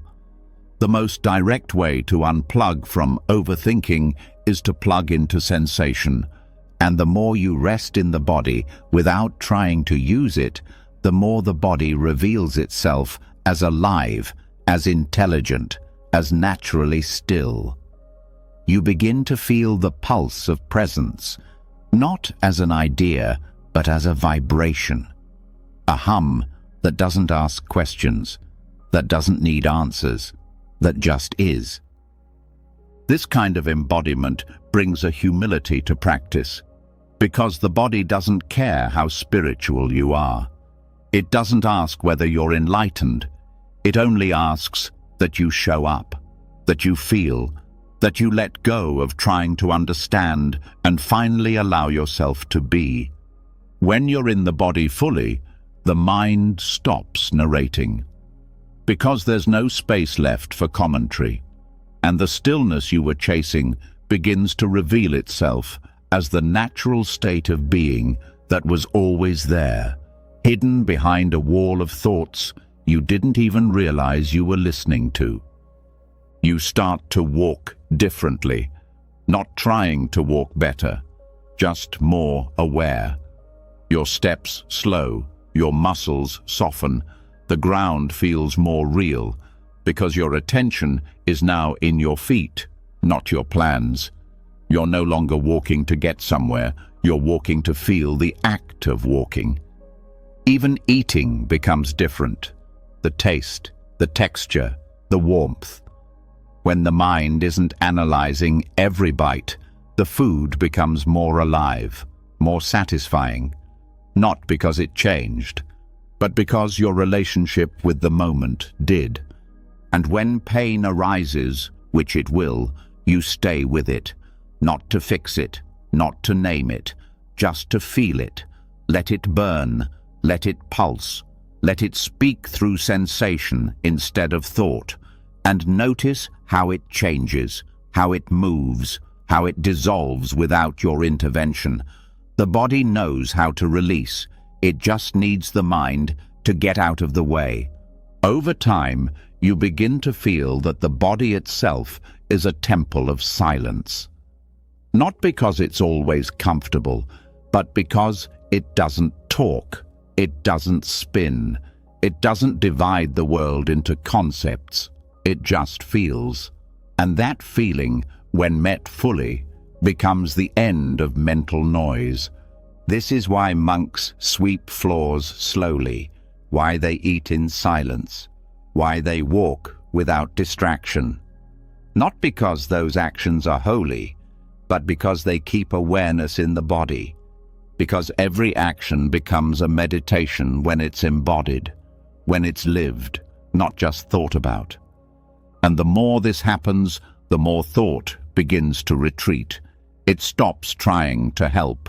It stops trying to add meaning, because it realizes it's not needed here. The body is enough. The breath is enough. The moment in its raw sensation is enough. And that's where true quiet begins.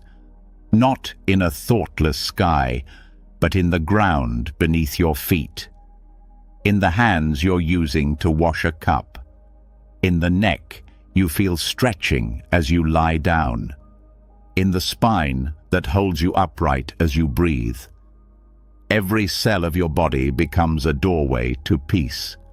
Not later, not with practice, right now.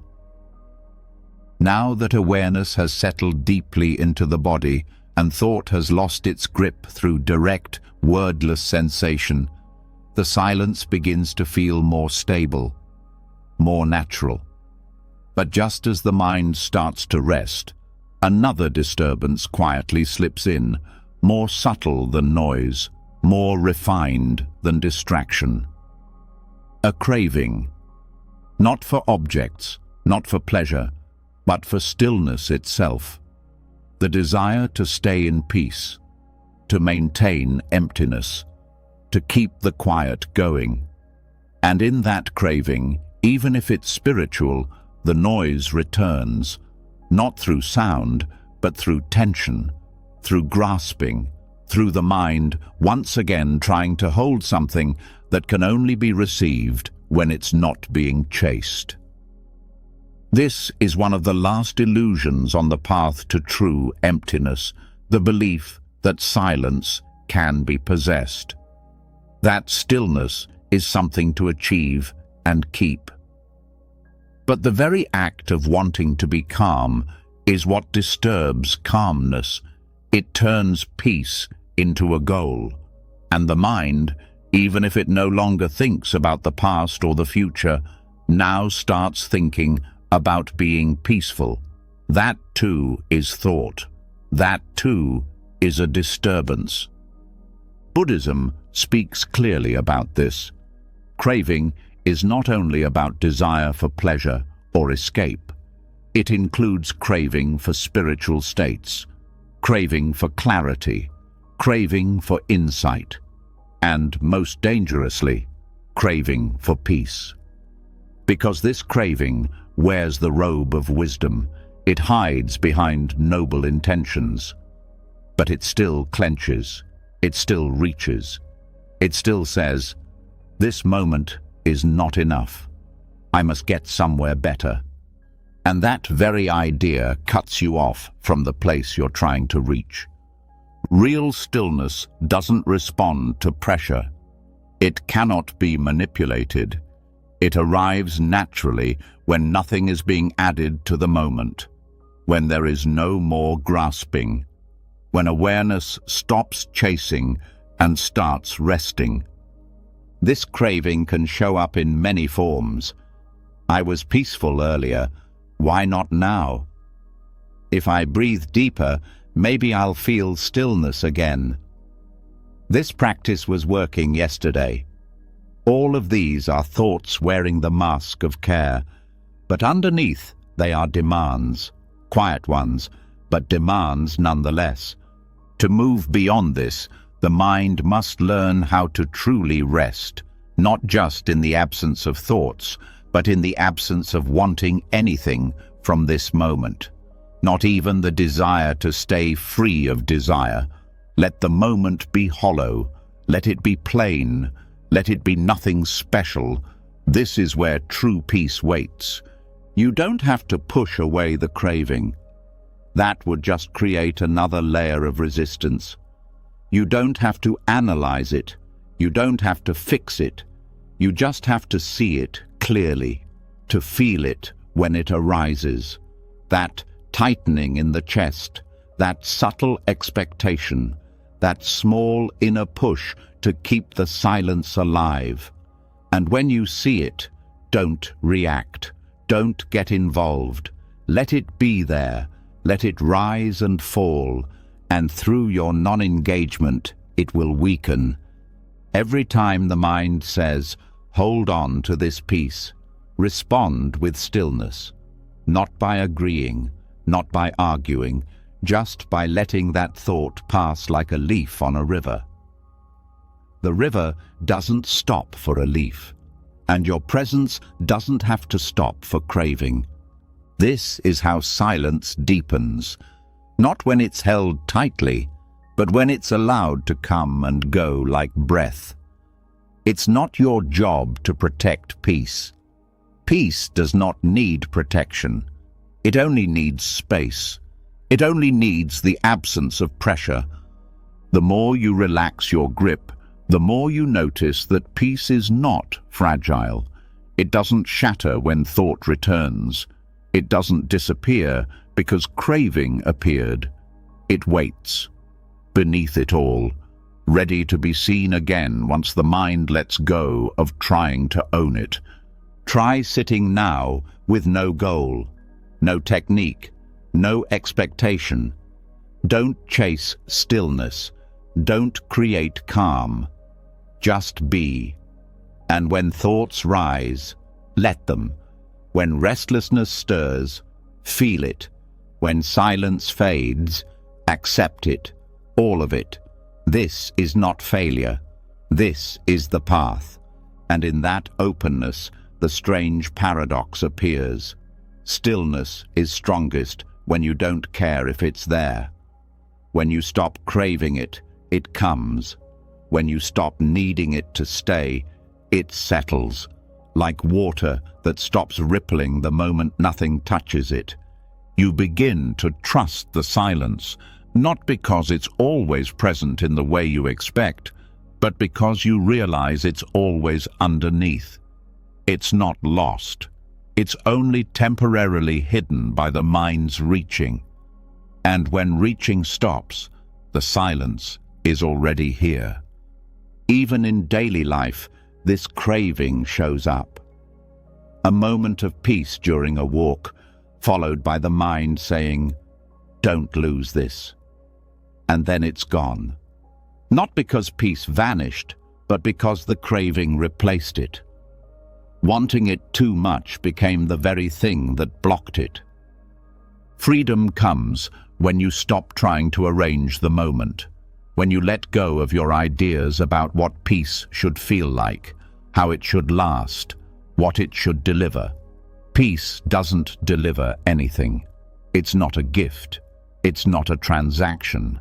It's a return, a remembering, and it requires nothing. The deepest peace is not the result of a successful practice. It's what's left when practice is no longer needed. When you stop meditating to get somewhere and start meditating because there's nowhere else to be. This is what the old Zen masters meant when they said, "When you seek it, you lose it." The seeking is the very act that creates distance. But when you stop, when you truly stop, not out of apathy, but out of trust, then it arrives, quietly, gently, without announcement. And it doesn't stay because you earned it. It stays because you stopped asking it to. You stopped performing for it. You stopped needing it to reward you. Let yourself be ordinary. Let your practice be plain. Let this moment be simple. If peace arises, let it. If it doesn't, let that too. Don't wait for silence. Don't chase calm. Sit in the middle of whatever is happening and let it all be enough. Now that even the desire for peace has been released and the craving for silence has been met with stillness rather than pursuit, something quieter begins to unfold, so subtle it almost feels like nothing. No reaching, no doing, no hoping. But in this space where nothing is being demanded from the moment, what was once thought to be you starts to feel less solid. The one who was watching, the one who was letting go, the one who was aware. This witness, which for so long seemed like the final step, the part that remained still while everything else moved, begins to reveal itself as just another layer, a gentle veil, a final division. And even that can fall away. This isn't something that can be forced. The witness dissolves only when it's no longer needed, when presence is no longer separated from what's present, when awareness stops observing and becomes the very fabric of what is being seen. There is no "I am aware of this." There is only this. For a long time on the path, the witness is useful. It helps create space. It pulls attention away from thoughts and emotions. It allows awareness to step back and observe without getting entangled. But eventually, this stepping back becomes a kind of posture, a position, a subtle self, a final layer of identity saying, "I am the one who is watching." And even though this watcher may be silent, peaceful, and kind, it is still separate, still standing apart from what is. And this separation, even at its quietest, creates division. Buddhist teachings point gently toward this, that the deepest freedom is not in the clarity of the observer, but in the disappearance of the boundary between observer and observed. Not in the one who is aware, but in the falling away of the one altogether. What remains is not emptiness in a negative sense, but the fullness of no one being there to claim the moment. To reach this, nothing new needs to be done. In fact, doing will only strengthen the observer. This step is not about doing, it's about dissolving. The shift begins by noticing how subtle the I still is. The I that says, "I'm aware now." I'm present now. That I is quiet, but it's still a thought, still a center. And as long as there is a center, there is duality. There is someone here and something there. But reality is not split. You can begin to feel this by softening the watching, not turning away, not dulling, but loosening the need to stand apart. Let attention fall not on an object, not on a subject, but on the whole field. Let there be no focus, just open presence. You're not observing your breath. You are the breath. You're not listening to a sound. You are the hearing itself. Not I hear, just hearing. Not I feel, just feeling. No one inside, no object outside. Just this. At first, the mind will want to reclaim this, to describe it. This is non-duality. This is merging. But even those thoughts pull you back into the witness, into a position, into someone standing just outside the experience. Let even those thoughts go. Don't push them. Don't fight them. Just stop feeding them. Let experience unfold without commentary, without someone to have the experience. This is not blankness. It's not a void. It's life, unfiltered, undivided, raw, complete. There's no longer anyone watching life, just life happening.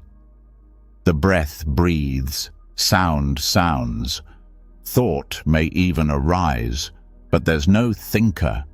It's like waves in the ocean. No one owns them.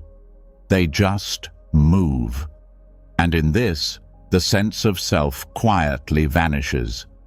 And when the self is gone, silence deepens beyond anything effort could create. Because silence is no longer something you're in. It's what you are. Not a silence between things. A silence that includes all things, even movement, even sensation, even thought, but without ownership, without center, just unfolding, just being. This state can't be held. If you try to hold it, the witness returns. It can't be maintained. If you try to maintain it, a doer reappears.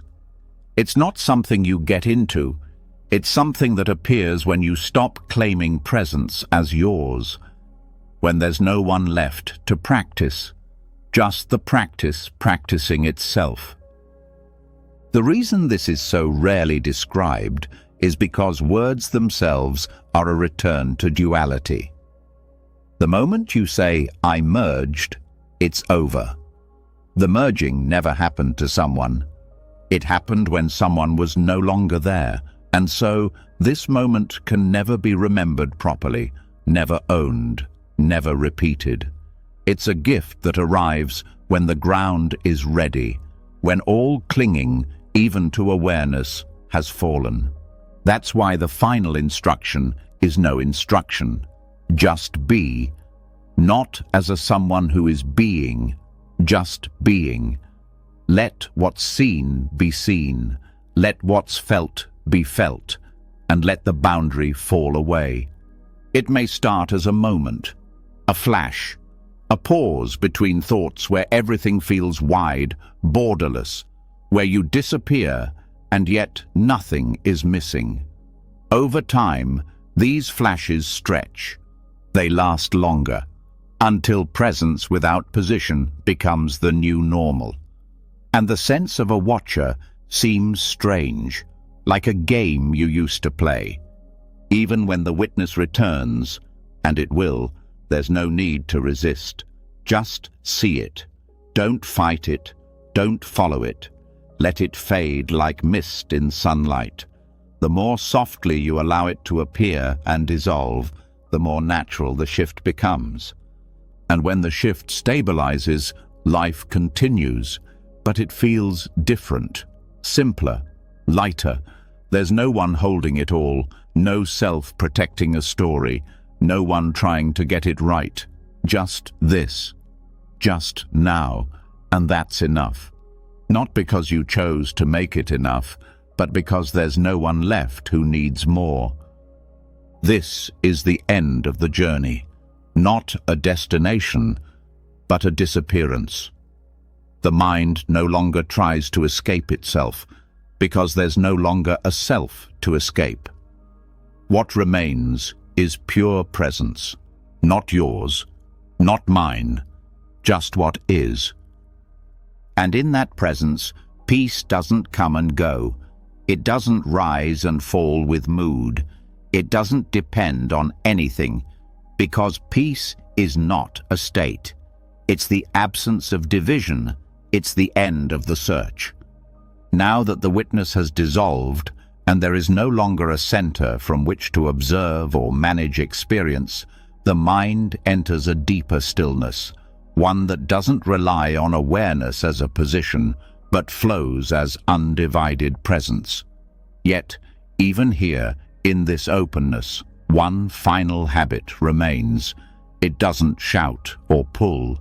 It whispers, it waits, a barely noticeable tension, like a thread in the background, waiting for the next thought, waiting for the next insight, waiting for the next thing to appear.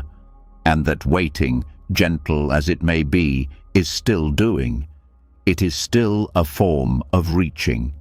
And that reaching keeps the mind from completely falling into rest.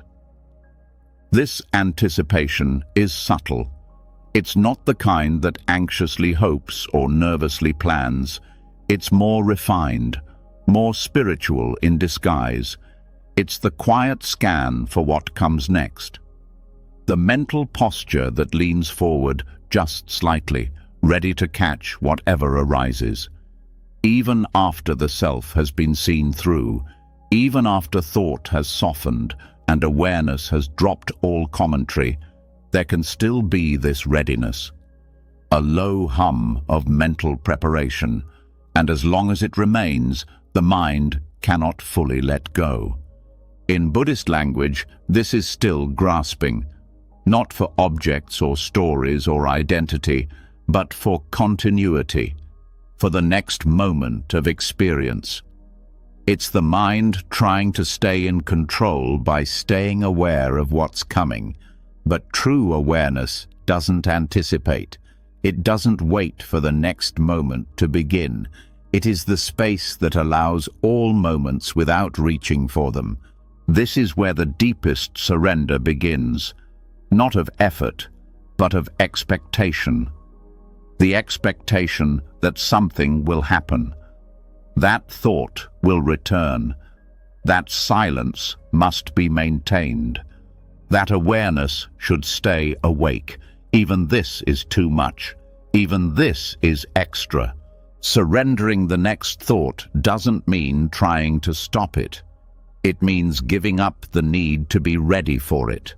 It means letting go of the quiet watcher who waits to see what happens. It means resting in such complete openness that if nothing arises, that too is allowed. And if something arises, it passes through without being anticipated, without being caught.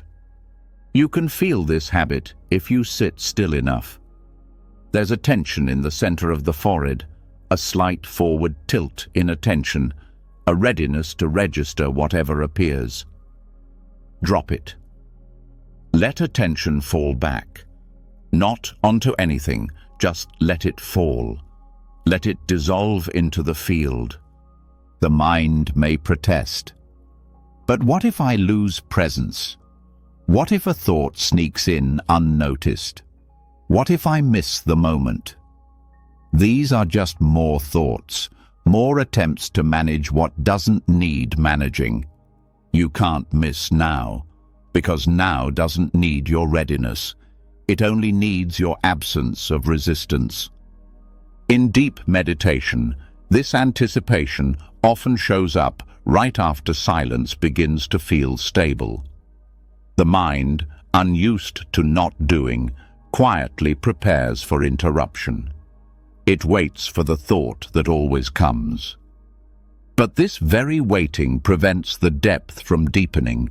It keeps the mind in the role of the gatekeeper, and as long as the gatekeeper is there, something is being held. What's required now is the simplest form of letting go. Not letting go of emotion or narrative, but of readiness itself. Let attention rest so fully that there is no one left scanning the horizon. Let the breath rise and fall without waiting for it. Let the next moment come without leaning into it. Let thought appear or not appear without watching for it. This is pure allowing, the end of all positions, not even a stance of being open, just openness itself, not even a preference for peace, just space, untouched. You may begin to notice the body letting go in a new way. The muscles of the face soften, the tongue rests on the floor of the mouth, the eyes, even closed, stop directing energy. The mind drops back like a leaf falling into water. No splash, no target, just down. And then something rare happens. Thought doesn't disappear, but its cycle slows. Without anticipation to sustain it, the machinery winds down. The next thought may come, but it finds no grip, no waiting hand to receive it, no mind leaning toward it. It lands and dissolves before it has shape. Even awareness, once sharp and vigilant, now becomes soft and peripheral. Not gone, but passive. Present, but uninvested. There is no spotlight, no mental scanner. Just a field, wide and still. From here, the idea of practice fades, because practice suggests repetition, intention, structure. But this space can't be practiced. It can only be returned to through the deepest surrender. Not a surrender of discipline, but of interest, of effort, of holding. Let even the impulse to be aware be released. Awareness doesn't need your help. It doesn't need to be kept alive. The sky doesn't need you to hold it up. Silence doesn't need you to stay focused. Let all of it go. Let thought rise as it may. Let sensation pass like wind. Let sound come and go. But you, what you thought was you, have no more job, no more control, no more anticipation.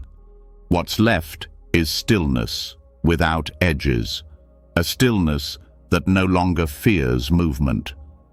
Because it is not threatened by the next thing, it is not disturbed by what comes or goes. It doesn't prepare, it doesn't resist, it doesn't care if another thought appears, because it knows it doesn't need to be ready. This is rest, not as escape, but as complete absence of strategy. You are no longer the meditator, no longer the seeker, no longer the one watching from behind the curtain. The curtain has dropped, the play has ended, but the stage remains. Lit by a light that needs no source. And even if a thought comes now, even if it brings a story or a judgment, it fades quickly, because there's no one left waiting to hear it. It passes like a whisper in an empty room. You are not the breath, not the silence, not even the witness. You are what remains when all roles have been dropped and nothing is expected next. Now, let the next moment unfold as it will. No tension, no guarding. Let thought arise without meeting it. Let stillness be interrupted without resisting it. Let everything pass through this space as if through open air. You have surrendered the next thought, and in that surrender, you've touched the deepest form of rest, not because the mind is silent, but because you no longer live at the center of what arises.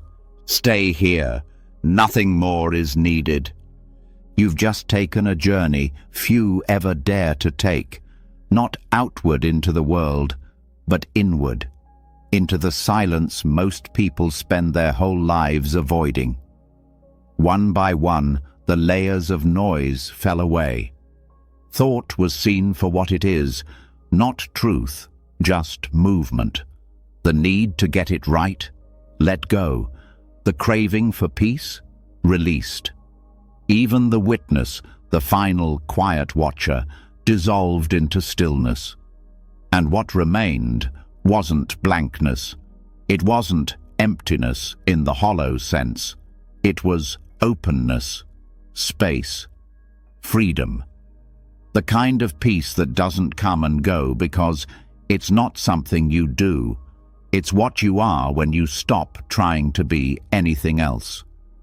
You learned how the mind fills itself through naming, watching, remembering, judging, striving, and with each lesson you loosened the knot. You rested between breaths. You stopped chasing the next thought, and slowly, gently,